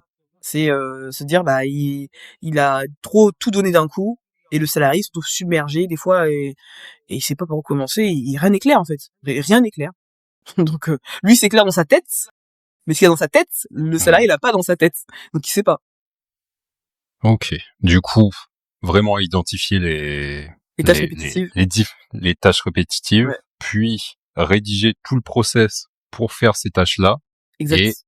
ensuite déléguer au fur et à mesure différentes tâches avec ce différent process Exactement. qui aide à accomplir cette tâche. Ok, C'est ça. c'est clair. C'est clair, c'est clair. Question plutôt stratégique ou plutôt business en général. Pour toi, c'est quoi les meilleurs conseils que tu peux donner pour quelqu'un qui veut une meilleure stratégie d'acquisition de prospects et les convertir par la suite en clients? Hmm. Une meilleure acquisition de prospects. Le premier conseil que je peux donner, qui va être général, mais qui va s'appliquer à n'importe quelle autre personne, tu sais, la fameuse étude de marché, là. Que beaucoup de gens Qu'on négligent, ouais. que moi-même, j'ai banalisé au démarrage. La fameuse étude de marché. Euh, je pense que c'est vraiment important de commencer à questionner, à aller chercher, soit des personnes quand tu démarres et que t'as pas de prospect, hein, je parle, hein, d'accord, ceux qui démarrent, qui ont pas de prospect, c'est de te dire, je fais mon étude de marché, parce que quand cette étude de marché, elle est bien faite, le reste, ça glisse. Quand elle est bien faite, après, c'est des réajustements pour venir peaufiner à chaque fois, ton texte marketing, des choses comme ça. Mais l'étude de marché, c'est d'aller chercher, du coup, aller questionner des personnes, avoir au moins, pas une dizaine de personnes que tu vas aller questionner, et de ces questionnaires-là, tu vas aller rechercher les forces, enfin moi dans mon public, ça va être plus simple parce qu'on va cibler. Moi dans mon public, ça va être d'aller chercher les dirigeants et d'aller poser des questions sur la partie structuration. Donc quels sont leurs freins, quels sont leurs enfers, comme on dit, quels sont leurs rêves, quels sont leurs objectifs, qu'est-ce qu'ils veulent atteindre. Et en fait, quand tu connais après toutes ces questions stratégiques, hein, que tu poses à ton client, bien évidemment, pour pour mieux connaître ton client, comment il dort, comment il vit, le matin quand il se lève, c'est quoi les premières pensées, enfin voilà, ces choses-là, vraiment être dans l'esprit de ton client.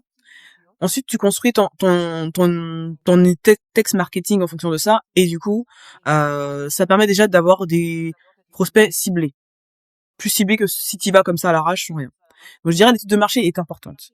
Après, pour ceux qui ont une étude de marché et qui ont déjà réalisé des choses, j'ai envie de te dire, il y a tellement de méthodes d'acquisition et qui dépendent aussi de l'activité de la direction de laquelle tu veux amener ton entreprise, que je dirais pas qu'il y a qu'une seule méthode en fait. Il y en a plusieurs.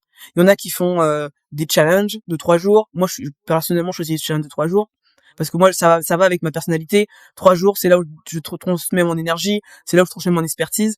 C'est moins frustrant pour moi que de faire sur un challenge d'une heure. Sur une heure, pour moi, c'est court. Tu vois, moi, j'aime bien les challenges de 3 jours parce que ça va avec moi, ma personnalité aussi et mon énergie que je suis prête à transmettre. Et donc, c'est là que je veux convertir le mieux. Il y en a qui vont faire des masterclass, donc une seule masterclass. Il y en a, enfin, j'en ai testé, hein, mais il y en a, ils vont aller sur l'acquisition, sur la partie réseaux sociaux. Donc, ils vont faire du contenu. Ils vont coupler aussi avec de la publicité payante. Donc, ils sont pas que sur de l'organique. Donc, je dirais, il y a plusieurs méthodes, mais ça dépend vraiment de là où tu veux amener ton entreprise, en fait. Et de là où tu pars. Donc, ça va être moi avec mes clients, je pars toujours de eux, de là où est-ce qu'ils veulent aller. Avec tous mes clients, je fais pas les challenges de 3 jours, tu vois, parce que j'ai des clients qui sont dans différents domaines. Il y en a, ils sont dans les mariages, bah je vais favoriser les salons. C'est là où mes clients arrivent à avoir le plus de leads. Donc en fait, je vais dire, bah, on y va sur les salons. Tu vois, là c'est du physique, c'est la prospection physique. Donc ça dépend vraiment du business et il faut pouvoir s'adapter à la personnalité aussi, à la personne, ce qu'elle est prête à mettre en place. Mais si tu veux toucher le plus de leads possible, effectivement, tu vas sur de la prospection de masse, donc avec des masterclass, avec des 3 jours de challenge et avec de la publicité payante, tu vois. Mais la Ok. base, c'est de bien faire son étude de marché quand même. Parce que sinon, tu payes dans le vent, tu vas avoir des leads, oui, mais tu vas devoir requalifier. Enfin, c'est quand même la base de bien faire sa prospection dès le démarrage. Enfin, sa prospection, son étude de marché. Ok. Du coup, on fait notre étude de marché, on comprend euh, vraiment bien le prospect qu'on veut aider Oui. avec notre produit. Ensuite, on va partir sur Tu crées le ton offre, lieu où on trouve ouais, tu crées ton offre. Ouais, tu faut crées créer ton offre. son offre entre-temps Ouais. en Entre-temps, fonction de l'étude de marché. c'est ça, Après, aller sur le lieu où on trouve nos prospects. c'est Et ça. ensuite, comment tu les convertis en clients? C'est quoi Après, bah, tes tips, tes hacks? des tips, des hacks. Ça, ouais, ça, ouais. Comment tu les convertis en clients? Moi, je les amène sur des rendez-vous. Ok. Je les amène sur des rendez-vous de 20 minutes, ça dépend. Il y en a certains, en fonction de là où je cale, ou des fois, ça part sur un rendez-vous d'1 heure. Et, je dirais la meilleure chose, c'est de pas chercher enfin, c'est pas que les gens s'en foutent de ce que tu fais, c'est pas le message que je veux transmettre de fond, mais c'est qu'en fait, ce qui les intéresse, c'est eux. Ce qui les intéresse, Ouais. c'est ce que tu vas les apporter à eux. Qu'est-ce que ton offre va les apporter comme résultat? Donc en fait, si tu parles de toi, de ton parcours, il y en a des fois, t'as pas besoin de parler de tout ça, tu vois. Euh, Tu vas parler de ça en plus quand tu vas venir peut-être poser des questions, amener des tips, des choses comme ça en plus ou de la valeur dans ce que tu vas échanger. Mais eux, ce qu'ils veulent, c'est savoir en quoi ton offre va être utile pour moi. C'est égoïste, mais c'est ça. Moi, quand j'achète, je veux savoir ce que l'offre va m'apporter à moi. Pas à toi. Toi, tu l'as déjà fait. Donc, à moi, que ça va m'apporter, quel va être le résultat en fonction de ta promesse, c'est quoi. Donc, je dirais, partir en présentant ton activité, c'est quoi le coaching, c'est quoi ce que je faisais au démarrage. Hein. Franchement, ça servait à rien. Franchement, décortiquer qu'est-ce que c'était le coaching, que ça pouvait apporter, nanana. Le coaching, ce que ça va apporter, ok, c'est quoi ton offre, ton accompagnement, qu'est-ce que tu peux m'apporter. Donc, je dirais, le premier truc, c'est d'abord d'apprendre à les connaître. Parce que quand tu apprends à les connaître, à les questionner sur eux, sur leurs difficultés, sur ce qu'ils rencontrent, où est-ce qu'ils veulent aller. Parce que quand tu auras déjà ces éléments-là, tu vas pouvoir leur présenter ton offre en fonction de leurs difficultés. Tu vas partir d'eux. Tu vas partir de leur discours. Dire à quelqu'un qui te présente, qui dit oui, pour moi c'est difficile, tous les matins j'ai du mal à dormir, j'ai trop de choses dans la tête, ça puise beaucoup, et que j'arrive tout de suite en présentant en MRS, ben voilà, c'est pour les croyances limitantes, on va travailler ça, à la différence de je prends le temps de l'écouter, et du coup il m'a dit, bah le matin j'arrive pas à dormir, ça fuse, j'ai des pensées qui fusent de partout, j'ai trop de créativité, j'arrive pas à les structurer, je vais dire, bah écoutez, la partie émotionnelle justement c'est fait pour ça, c'est fait pour canaliser ta charge mentale, tous tes pensées qui fusent, qui t'empêchent de dormir, tu vois, c'est pas le même discours, mon discours il est totalement adapté à ce qu'il vient de me dire, et il comprend mieux tout de suite. Ah oui, donc EMRS, c'est pour ça, c'est ce que je viens de te dire, donc ça me concerne bien. Tu vois. Et ensuite, je vais partir sur la partie structuration. S'il me dit, bah oui, bah du coup je suis pas structuré, j'ai du mal avec mes clients. Quand je leur présente mon offre, bah ça se déroule jamais comme je le souhaite. Et là je veux dire, bah la structuration, c'est pour permettre, pour éviter qu'il y ait des imprévus comme ça, que tu te retrouves en conflit avec tes clients, parce que ça se passe pas comme tu voudrais que ça se passe. Je reprends exactement leurs mots. Et j'agrémente un peu avec d'autres vocabulaires, mais et c'est ça qui fait toute la différence. Donc je dirais, quand tu fais de la prospection, écoute l'autre. Toi, on s'en fout. Écoute l'autre. Poser des questions. Intéresse-toi à réellement ce qu'il veut, en fait, ce qu'il a, parce que des fois, tu t'apercevras que en l'écoutant, il est peut-être pas fait pour moi celui-là. C'est peut-être pas mon client, c'est peut-être pas la personne qui. Donc ça sert à rien de présenter ton offre si déjà tu sais même pas si la personne elle répond vraiment à ta problématique. T'es là pour écouter. Bah écoutez, voilà, bon, de manière générale, moi j'accompagne les dirigeants pour faire ci, ça, ok. Mais après, du coup, c'est quoi la difficulté que vous rencontrez? Pourquoi vous êtes venu me voir? Ah, je suis venu vous voir parce que je rencontre telle difficulté. Ah, ok, d'accord. Et c'est quoi les difficultés? Comment? Et je t'assure que, en général, les gens, ils parlent, ils aiment bien parler d'eux. C'est rare que, tu vois, dans les croyances limitantes de moi, de mes clients, quand ils arrivent, c'est, ouais, mais si je vous pose des questions, c'est un peu trop intime, c'est un peu trop... Ah non, non, les gens, ils aiment bien parler de leurs difficultés quand t'es à l'écoute et que, parce qu'ils ont pas toujours cet espace, finalement. Et là, ils ont l'occasion, ils ont vu une experte, ils savent pas encore que tu vas pouvoir les aider, mais ils savent que t'as une écoute aussi particulière, donc ils viennent pas vers toi pour rien. Ils viennent pas vers toi pour rien par hasard. Pour moi, le hasard, ah, je t'ai croisé par hasard, je me suis arrêté. Qu'est-ce qui t'a amené à t'arrêter? T'aurais pu passer à côté, pourquoi tu t'es arrêté? C'est pas un hasard. T'es pas arrêté juste là parce qu'il fallait que tu me regardes. T'as plein d'autres coachs à côté, pourquoi c'est moi que tu t'arrêtes pour me regarder? Je leur mets face à leur réalité, hein. Prenez vos responsabilités. Oh là. Vous êtes là. C'est pour quelque chose. Me dis pas que t'avais mis l'occasion de t'arrêter sur plein de pourquoi aujourd'hui. Non, parce que quand je t'ai vu, j'ai vu j'ai vu que tu travaillais sur la stratégie et ça m'a fait penser à moi et ah, d'accord, ok. Tu vois. Et là, on arrive à la stratégie. Ah oui, du coup, la stratégie aujourd'hui, c'est quoi la stratégie de ton entreprise? Bah, justement, j'en ai pas vraiment, j'ai pas travaillé ici, nanana, je sais pas par quel biais passer. Il y a tellement de choses sur le marché. Ah oui, effectivement, nanana. Tu vois, et tu commences à communiquer. Donc, ça part toujours, le tips, pour être précis. On met un tips précis, écoutez l'autre et posez-lui des questions. Mais des questions intelligentes, j'ai envie de dire, pas des questions sur allez dans le vif du sujet en fait, allez-y, posez-lui des questions. Moi je suis coach, je travaille sur la structuration, nanana, vous êtes venu me voir, pourquoi vous êtes là? Ah, je suis là pour ci, nanana, ok, c'est quoi vos difficultés? Vous avez des difficultés en particulier? C'est quoi vos défis? C'est quoi, vous avez un challenge dans l'année? Ok, vous pensez que vous allez réussir? Ce sera quoi votre frein? Ok, est-ce que vous voulez qu'on en parle? On en parle, aucun cas le rendez-vous. Ça n'a jamais été aussi simple que ça pour prendre des rendez-vous avec juste en écoutant l'autre. Enfin, c'est ah ok, bah ouais, je veux bien qu'on échange. Et j'ai même pas encore parlé de moi, hein. Mais oui, je veux bien, ok. Ouais, vraiment les questionner pour comprendre pourquoi ils ont C'est ça, calé ce rendez-vous avec toi c'est et ça. pas une autre personne. Et après, analyser sa situation de c'est quoi ses points de difficulté. Et en face de ces points de difficulté, présenter les bénéfices de ton accompagnement, si je C'est ça. résume. C'est ça. Ça, c'est pour les personnes qui viennent à toi. Donc c'est plus simple. Ceux qui Mm. viennent à toi. Ceux qui viennent pas à toi, c'est encore autre chose. Que tu tapes à travers les réseaux sociaux, c'est différent. C'est pas la même méthode encore. Mm. Ok, bon, ça résume bien le conseil, vachement enrichissant. Merci Annie.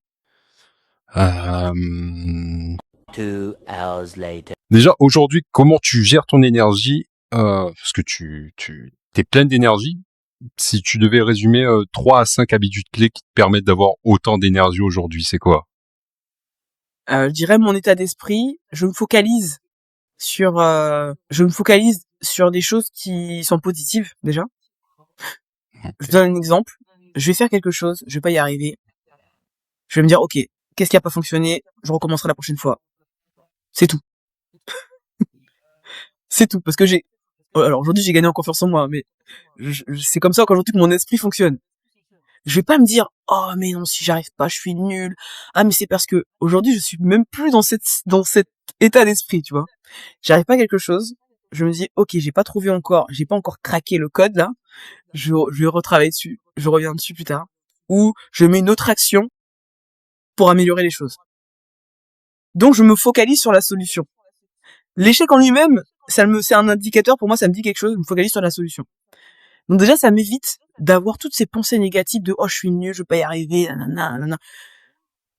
Ça me traverse pas mon esprit. C'est pas quelque chose qui m'habite aujourd'hui. Je te parle bien aujourd'hui. Bon, avec tout ce que j'ai travaillé. Donc déjà, premièrement, il y a ça, les pensées positives. Je me focalise sur ce qui est positif, sur ce qui m'apporte de l'énergie. Autre chose, je fréquente des personnes que j'aime, en qui j'ai confiance. Alors, du coup, on voit pas le travail avant, mais le travail d'avant, c'est le tri. J'ai trié. Je fais du tri. Tous les ans, mon entourage a du tri. Donc, je fais du tri. Et je me focalise sur les personnes qui avec qui j'en ai les mêmes valeurs, on partage les mêmes valeurs, euh, qui me font avancer dans le sens où qui me font pas reculer, qui sont pas à me descendre dès que je fais quelque chose, qui croient en moi et en mes projets, en fait, tout simplement. Aujourd'hui, je suis entouré de personnes qui croient en moi et en mes projets. Vraiment, je m'entoure de ces personnes-là. Ceux qui croient pas en moi, je les fréquente pas. C'est de l'énergie négative pour moi. Je te laisse de son côté. Je peux te croiser, mais c'est pas quelque chose que c'est pas des personnes que je vais voir tous les jours, tu vois, dans mon quotidien, on prend un verre, on y va, voilà. Donc il y a ça. Et autre élément qui permet de gagner mon énergie, je, je vais dire, je souris tout le temps, mais ça, je pense que inconsciemment ça drive mon énergie. Mais je fais beaucoup de choses avec le cœur quand même. Je fais beaucoup de choses qui sont drivées par mon cœur. Si je le sens pas, ouais, j'ai ce côté créatif. Voilà, je sens que je vis dans mon espace créatif. Tu vois, je me laisse cette place pour la spontanéité, la créativité, des choses comme ça. Et ça drive mon énergie. La spontanéité. Quand on me bride ma spontanéité, que je dois tout être, tu vois, je pense que t'as bien perçu la personne que j'étais. T'as laissé libre choix d'expression. Il y a pas t'as mis un cadre, c'est parfait. Et moi après j'ai la place pour ma spontanéité, donc ça c'est ce qui permet de libérer mon énergie aussi, tu vois, de ce côté-là. Donc je dirais il y a ça. Après il y a vraiment pas mal, c'est plein de petites choses au quotidien, hein, mais les 3 trucs pour être l'entourage, ça c'est hyper important. T'entourer de personnes que t'aimes. Le premier, j'ai dit quoi? Le premier c'était quoi? J'ai déjà perdu le fil. Être positive. Être positif, voilà, me concentrer, rester focus sur les actions qui se passent bien, les actions les solutions et les actions qui se passent bien. Et puis la dernière, laisser mon espace de créativité. Ok. T'as beaucoup parlé d'habitudes plutôt orientées mindset, psychologie, mais au niveau de ton énergie physique, comment tu le gères? En off, tu me disais que tu prenais pas mal de compléments alimentaires. Ouais. Par exemple, les 3 meilleurs compléments alimentaires qui t'aident vraiment au quotidien à avoir autant d'énergie, c'est... Magnésium.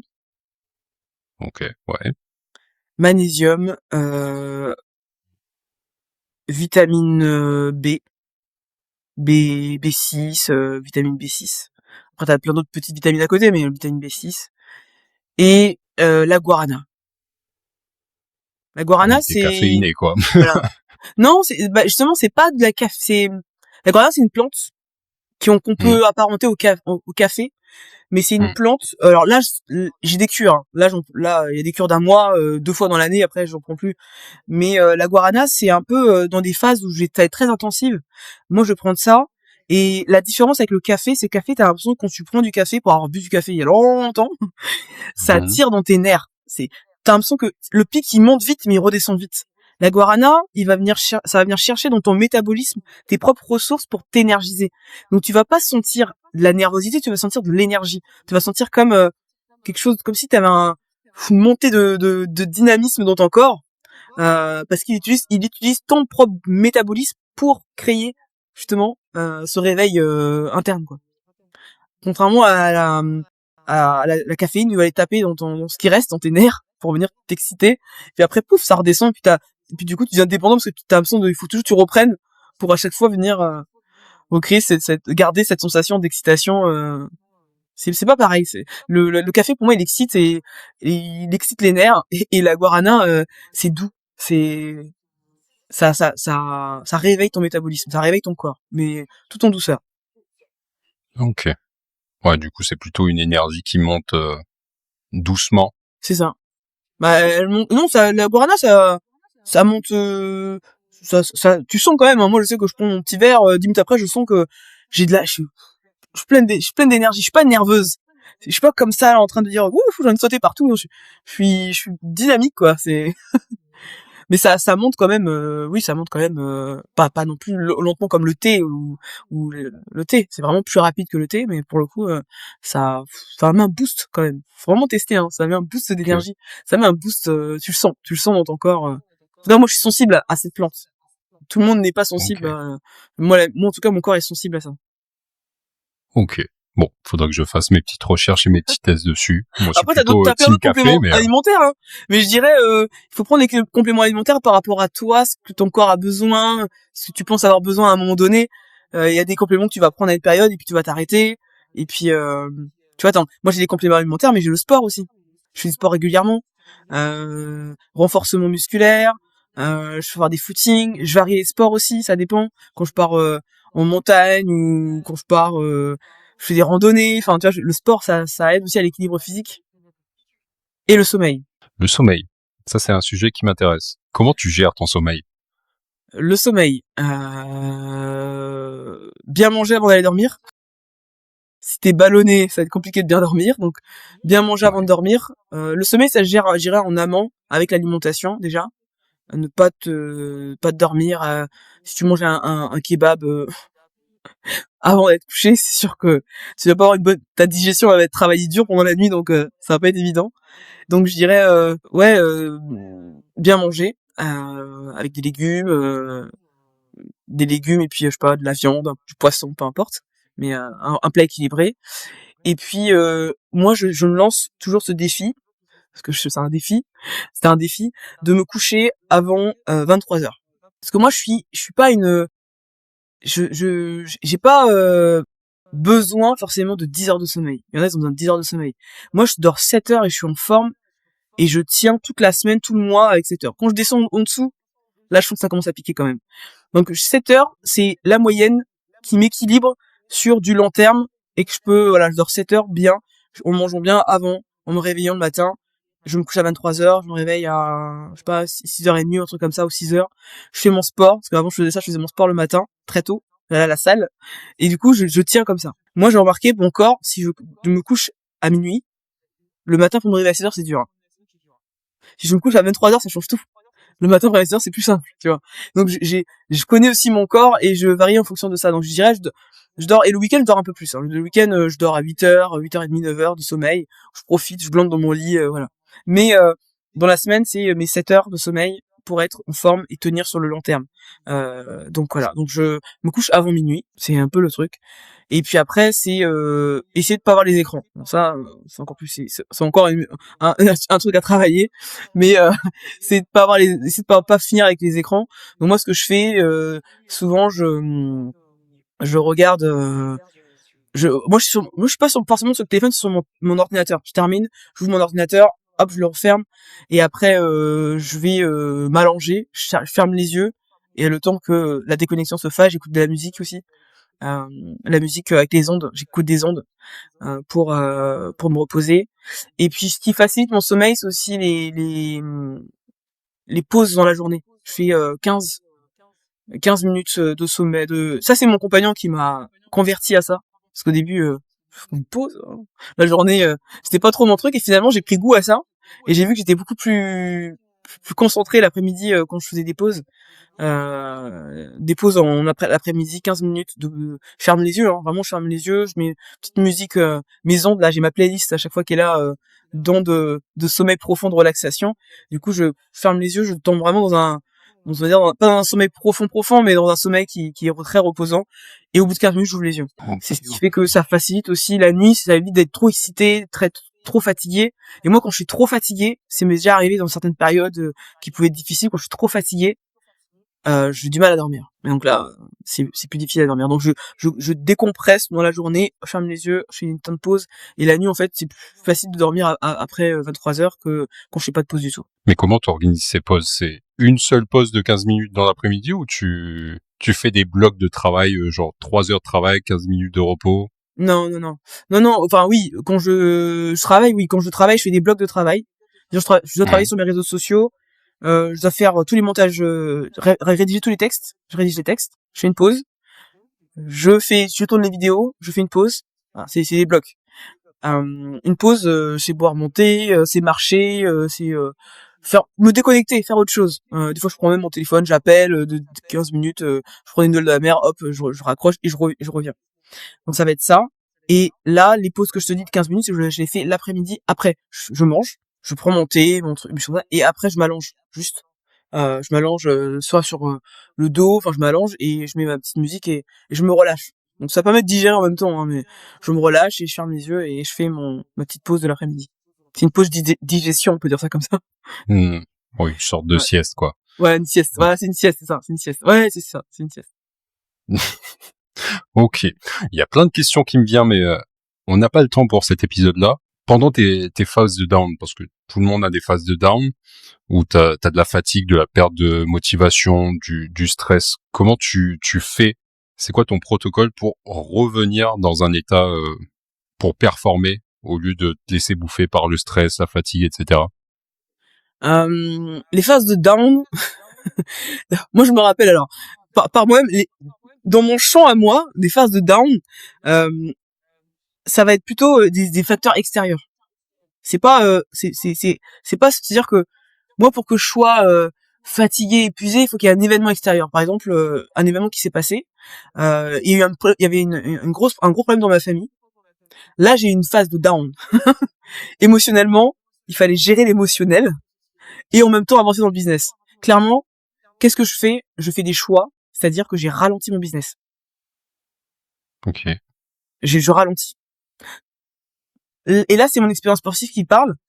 J'ai ralenti mon business parce que émotionnellement, la charge émotionnelle était tellement élevée que mon esprit n'arrivait plus à se concentrer sur ce que je mettais en place. Donc j'ai ralenti mon business.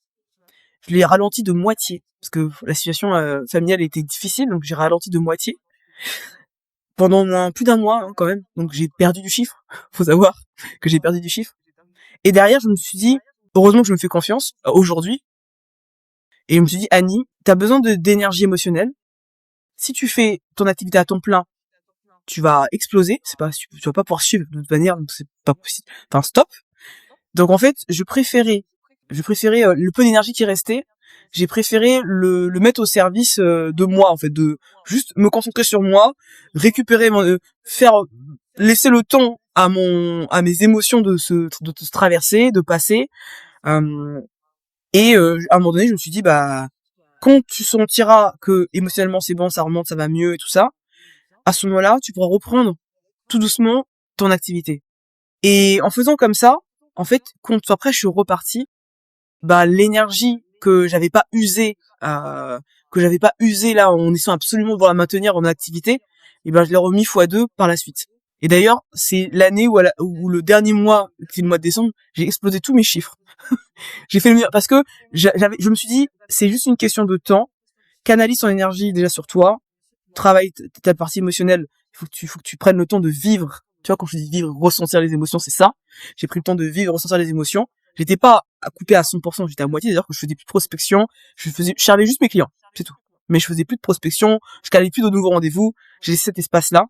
Et une fois que ça s'était passé, je me suis dit, maintenant, une fois que cette phase est passée, j'ai retravaillé un plan d'action différent.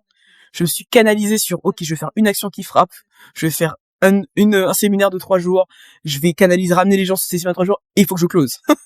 Tu vois? C'est ça. Et j'ai mis toute mon énergie juste dessus. Juste de ça. Et je suis même parti en vacances juste avant. Pour te dire, pendant que j'étais en phase de down, j'ai dit bon, je vais, pour ressourcer encore bien, regagner en énergie parce que ça remontait. Et ben, je suis parti en vacances avec mon compagnon. On est parti 2 jours, je crois, en Croatie cette année-là. Et quand je suis revenu, j'ai tout explosé. Parce que mon focus, il était sur ça. Et en fait, des fois, c'est des décisions. En tout cas, moi, c'est comme ça que je gère, moi, des situations comme ça. C'est que j'ai dû gérer, ça a duré un mois et demi, le temps que ça remonte et tout ça, mais ça a duré quand même 2 mois, où j'ai réduit mon activité et que j'ai remonté doucement au bout du 2e mois. Mais je me suis dit, ces phases-là, si tu veux tout faire en même temps, tu penses que tu vas tout gérer en même temps, bah, c'est pas vrai. Ton esprit là, il est, émotionnellement, t'as besoin de récupérer. Donc si t'as pas d'énergie et qu'en plus tu mets des actions qui vont venir, où t'es pas dedans, ça va venir encore plus chuter ton énergie. C'est comme si tu t'enterrais dans le sable.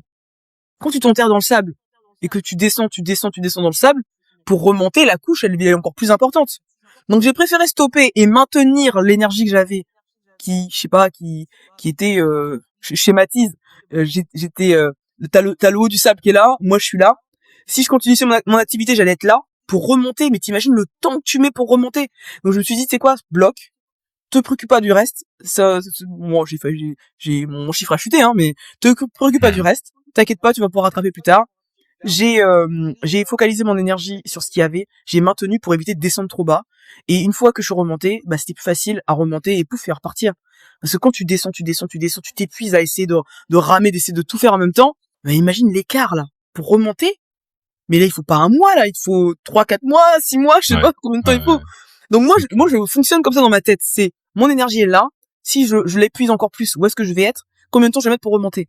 Donc je préfère me dire, je vais essayer de la maintenir. Elle est basse déjà, donc je la maintiens. Je cherche pas à faire plus, à m'épuiser plus. Déjà, ça me tient. Je suis déjà en bas, là. C'est bon, c'est déjà bon. Et ensuite, je reviendrai plus tard dessus. Et compte, émotionnellement, les émotions passent toujours. À un moment donné, pour ça, je te dis, quand tu vis une situation, moi, c'était émotionnellement, j'étais triste. J'étais en colère. Quand t'es triste et t'es en colère, laisse passer la tristesse et la colère. Tu vas toucher le fond de la piscine, tu vas t'appuyer, tu vas remonter. Par contre, si tu te laisse pas passer des émotions, tu vas pagailler, tu vas nager, finalement, tu vas te noyer, en fait. Parce que tu te débats. Donc, te débat pas contre une émotion qui est là, laisse-la passer, laisse-la traverser. Une fois qu'elle passe, c'est bon, tu m'as transmis le bon message, c'est bon, maintenant je peux me laisser, ok, maintenant je peux remonter. Tu vois, moi, je parle un peu comme ça, mes Ok. émotions. C'est comme si je parlais, voilà. Qu'est-ce que tu veux me dire? Ok. C'est Du bon? coup, Donc j'ai passé, ah, c'est pas fini, vas-y, passe. Qu'est-ce que t'as? Oh, je suis triste, ok, je pleure bien comme il faut. Ok, là c'est bon, j'ai terminé. Je pense que là je suis prête. Mon pied il est au bout. Ah, finalement, mon pied il est au bout de la piscine, c'est bon, je peux remonter. Allez hop, je remonte. Tu vois, c'est un peu le côté schématisé dans ma tête, c'est ça. ok. Et du coup, si on devait résumer en étapes, t'as pris le temps de mettre ton activité en pause de moitié, en arrêtant de prospecter, et tu t'es laissé le temps de ressentir les émotions, mais après, c'était quoi le process entre te laisser le temps de ressentir les émotions et être de nouveau d'attaque? En fait, quand tu te laisses le temps de ressentir les émotions, t'es plus en train de te battre avec toi-même. Tu vois? Hmm. Quand tu te bats avec toi-même, c'est épuisant. T'as l'impression d'avoir un conflit, un combat de boxe dans ta tête. L'autre te dit, ouais, mais je suis en colère. Oui, mais si. Oui, mais j'ai pas envie de montrer que je suis en colère. Oui, mais si. T'as l'impression d'avoir un combat de boxe dans ta tête qui s'arrête jamais. Donc, en fait, moi, ma manière d'arrêter ce combat de boxe, c'est de laisser glisser. Si tu laisses passer les émotions, tu reconnais qu'elles sont là. Oui, je suis en colère. Oui, je suis triste. Et c'est tout. Enfin, il y a pas de honte à être triste, à pleurer, parce que tu vis une situation qui est dramatique. C'est énorme. Enfin, voilà, c'est la vie, en fait. Et là, c'était un événement extérieur, donc je pouvais rien faire. C'est l'extérieur, c'est comme ça. Par contre, ça me touche. Et j'ai été, c'est comme si tu m'enfonçais l'aiguille dans la peau. J'avais la douleur, tu vois. Et une fois que cette douleur, à un moment donné, la douleur, bah, si tu veux qu'elle s'estompe, l'aiguille, donc l'impact crée la douleur, ça s'enfonce, ça fait mal. Et ensuite, l'impact, bah, il rebondit. Ton doigt, je sais pas, la balle, elle touche et puis après, elle part. Mais quand elle part, soit tu décides de faire comme si la balle était encore là, ou soit tu te dis bon, je vais accepter du coup la cicatrisation de certaines choses. Ok, c'est là. Je mets des choses en place. J'ai mis des actions en place à mon niveau de responsabilité à moi, parce que je peux pas tout faire. Donc j'ai mis des actions pour ma responsabilité à moi, et le reste, je laisse aux autres. Par contre, la situation elle est triste, elle est là. Mais à un moment donné, qu'est-ce qu'on fait? Toute la terre s'arrête de vivre ou je continue à vivre avec, tu vois? Donc je dis, je vais plutôt continuer à vivre avec. Donc ressentir les émotions. Ah, c'est triste, nan, parce que si, je suis en colère, parce que ça, nan. Dans ma tête, tu vois, des fois même j'écris. J'écris. Clairement, j'écris ce qui se passe dans mon corps. Je me sens comme ci, je me sens comme ça. Ok. Et en fait, quand t'écris, c'est un peu la magie d'expression du linguistique, un peu, tu sais, la partie en PNL, où t'évacues des choses. Et à un moment donné, quand t'évacues, bah, ça va mieux. Sauf qu'au moment où tu le vis, t'as l'impression que ça va pas aller mieux. Mais si, ça va mieux. Mon processus de vie m'a montré que ça allait aller mieux après. Donc, j'ai confiance en ce processus de lequel j'ai déjà traversé avant. Et c'est aussi pour ça que j'arrive plus facilement à sortir de certaines situations et de pas rester figé, bloqué dedans, parce que je me dis, ok, ça va aller mieux, je vais avancer. Si la situation doit durer un mois, elle durera un mois. Mais elle va, à un moment donné, la douleur, au fur et à mesure, elle va s'estomper, et après, ça va laisser place à la souffrance. Et la souffrance, qu'est-ce que tu veux faire de cette souffrance? Tu veux t'être en terre, ou tu veux qu'elle te fasse avancer, ou tu veux que tu la transformer en une force ou quelque chose comme ça? Comment tu veux la transformer? Et après, tu décides de la transformer en quelque chose qui va te faire avancer. Donc moi, je me suis dit, je vais laisser mes émotions traverser. Une fois que je les aurais bien vécues, j'aurais bien chialé, j'aurais bien pleuré, j'aurais bien senti le truc, c'est bon. Je vais arriver au bout de la piscine. Tous les messages que j'aurais voulu évacuer, j'aurais exprimé tout ce que j'ai exprimé. À un moment donné, je vais arriver au fond de la piscine et je vais pousser et je vais remonter à une vitesse, tu vois. Et ma vie s'est toujours passée comme ça. Dans toutes les situations où j'étais en difficulté, dans le down, où j'étais mal, j'ai toujours, plus je me débattais et plus je me noyais. Et quand je laissais les choses aller, j'arrivais au fond de la piscine. C'est-à-dire, j'avais exprimé les choses que j'avais exprimées, et là, mon pied, pouf, je le pousse, et là, je remonte vite, je remonte, et je sors la tête de l'eau, tu vois. C'est un peu ce côté-là. Donc finalement, le meilleur moyen de s'en sortir, c'est de se laisser couler pour arriver au bout de la piscine et remonter. Mais tant que tu te débats, tu vas imaginer que le fond il est encore loin, alors que le fond non, il est pas très loin. Pour te relever, il est pas très loin. Le fond, il est juste à 1 centimètre, sauf que t'arrêtes pas de te bouger. Laisse-toi glisser, laisse-toi porter par ces émotions. Et une fois que ça glisse, t'arrives à remonter.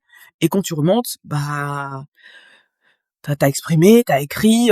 Il y en a, ça passe par différentes manières. Il y en a, vont voir un psychologue, il y en a, vont voir, enfin, chacun à sa manière. Et une fois que tu arrives à remonter, eh ben tu te dis, maintenant c'est bon. Maintenant j'ai retrouvé de l'énergie. Je vais pouvoir me focaliser sur d'autres choses que j'avais laissées de côté. Parce que si tu veux tout faire en même temps, tu vas t'épuiser. Et en fait, finalement, tu vois jamais le bout du fond de la piscine, quoi. T'es toujours en train de te débattre, et à croire que tu vas plus couler que ce que tu es là maintenant. Mais l'humain, il a une force incroyable, hein. On sous-estime vraiment son potentiel Ok. de résilience. Pour moi, on a tous on a tous une résilience en nous. Peu importe le niveau de résilience, on est tous amenés à être résilients. Et tout dépend de comment tu vas vivre certaines situations et comment tu vas intégrer le message, comment tu vas l'absorber pour t'aider à remonter. Mais si tu fais pas ça, tu as l'impression de pas être résilient. Mais en fait, si, on a tous... c'est incroyable. Tu te dis, tu vois des personnes dans des pays en guerre qui sont capables de faire. Toi, à côté, tu te dis, c'est bon, je vais être résilient. Hein. C'est bon, je relativise, C'est clair. je vais être résilient. Tu vois, enfin, le but c'est pas de comparer non plus parce que c'est pas comparable, mais tu te dis, enfin moi en tout cas je me dis, de là où je suis passé, c'est bon, je peux affronter. Là, personne peut m'arrêter. Moi dans ma tête, personne peut m'arrêter. C'est comme si j'avais gagné une puissance dans mon esprit en me disant, la seule personne qui peut m'arrêter c'est moi. C'est, tu C'est vois, clair. je peux tomber, mais je vais me relever. Mais pour m'arrêter, y a que moi qui peut m'arrêter. En tout cas c'est le message que ma vie d'avant m'a appris. Y a que moi qui peut m'arrêter. C'est si je décide de me laisser couler, je me fais couler. Personne va pouvoir me relever. Par contre, si je décide de me relever, bah, je vais pouvoir le faire. J'attends pas qu'on C'est clair. vienne me chercher, quoi. Je me chercher moi-même. C'est un peu ce côté-là. Ok. Ok, du coup, se laisser ressentir les émotions, laisser traverser les émotions, écouter les messages, s'exprimer. Ok, pas mal comme outil, même génial comme outil. Ouais. Bon, écoute, on arrive vers la fin du podcast. J'aurai 3 dernières questions, même une dernière grosse question pour toi. Et après, on fera le Ouais. mot de la fin. Imaginons que demain, quelqu'un vienne en te disant, Annie, je veux mieux performer en tant qu'humain et entrepreneur et me sentir bien dans mon corps et dans ma tête. Sur la base de toute ton expérience de vie, ça serait quoi les 3 choses les plus importantes que tu lui dirais ou que tu lui conseillerais? Fais-toi accompagner. Ok. Fais-toi accompagner. Tu sais pourquoi? Moi, fais-toi accompagner. Tu sais pourquoi? Je dis ça parce que moi, je le fais, hein, pour moi. Je dis fais-toi accompagner. Pourquoi? Parce que t'aimes bien observer les athlètes de haut niveau. Ah, ils performent, ils sont bien. T'aimes bien observer les PDG, les grands de ce monde entre guillemets qu'aujourd'hui qui sont à la tête de certaines entreprises. T'es là, tu les admires. Mais tu sais ce qu'ils ont fait eux? Ils ont investi. C'est pas du gratuit qu'ils ont été chercher, ils ont investi. Ils ont été investis chez des gens qui les ont amenés à avoir tel résultat. Le coach sportif, l'athlète qui performe, il performe parce qu'il a un coach à côté de lui régulièrement. Il a un mentor. Il a un mentor tous les jours qui lui dit ça, on fait ça, on rectifie ici. Il a pas un l'ego de se dire oh j'ai pas besoin de coach, je vais performer tout seul. Mais ça existe pas. Dis-moi un athlète qui a pas de coach qui performe tout seul. Comment, où est-ce qu'on le voit aujourd'hui? Il est entouré de coachs, de kinés, de médecins, de psychologues, tu vois l'équipe qui est autour de lui. Donc si tu veux performer, fais-toi accompagner. Mais ne reste pas dans l'illusion de te dire je vais pouvoir le faire tout seul par moi, parce que moi j'ai rien reçu tout seul. Hein. Oui, j'ai des décisions que j'ai prises tout seul parce que j'avais pas forcément des références, mais c'est parce que j'ai trouvé sur mon chemin des personnes qui à chaque fois m'ont amené des petits leviers, des choses comme ça et que j'ai su écouter. Mais tout seul, sois réaliste, t'admires les athlètes de haut niveau, tu sais ce qu'ils mettent en place, va chercher ce qu'ils mettent en place et fais exactement ce qu'ils font. Tu vois, essaye de faire au moins le minimum de ce qu'ils font. Ils sont accompagnés. Ils ont des mentors. Ok. Tu Du vois? coup, premier conseil, te faire accompagner. Et les 2 autres que tu lui conseillerais? Et puis le reste, aie confiance au processus. Et confiance en, Ok. parce que c'est bien de se faire accompagner, mais si t'étais en remettre en question la personne, et confiance au processus, de ceux qui sont passés déjà par ces étapes. Et un troisième? Et un troisième, crois en toi. Ok. Crois en Ça toi. résume bien l'échange. La boucle est bouclée. Ouais. Ok. Du coup, les deux dernières, et après on se quitte. Pour les personnes qui nous ont écoutés jusqu'à maintenant et qui aimeraient te suivre ou travailler avec toi, où est-ce qu'on peut te retrouver? Et comment on peut faire pour travailler avec toi? Yes. On peut se retrouver sur Instagram, Reba Coaching, sur Facebook et LinkedIn, Annie Coutouan, tapant Annie Coutouan. Donc on peut me retrouver là. Et puis, qu'est-ce qu'on peut faire pour travailler avec moi? Bah déjà avoir envie d'avancer et de structurer son entreprise et d'avoir envie de travailler et son mindset et son business, parce que moi les deux vont avec, et travailler sur la stratégie de développement, quoi. Et du coup, je vais te laisser le mot de la fin. Pour les personnes qui nous ont écoutés jusqu'à la fin, quel message tu aimerais leur laisser aujourd'hui? Déjà le premier mot c'est merci. Merci à toi Ruby, merci de m'avoir laissé cette opportunité d'échanger et de pouvoir exprimer mon parcours, hein, chercher dans les détails parce que tes questions sont quand même très ciblées, très précises. Donc merci à toi. Et puis le mot de la fin, je pense que je vais rester fidèle à mes croyances. Ne laissez personne vous dire que vous n'allez pas y arriver. Bah écoute, merci Annie C'est pour vraiment ce le mot de la fin, je message. dirais. C'est ne laissez personne vous dire que vous n'allez pas y arriver. Et croyez en vous, mais mettez-vous en action aussi parce que croire en soi ne suffit pas tout seul.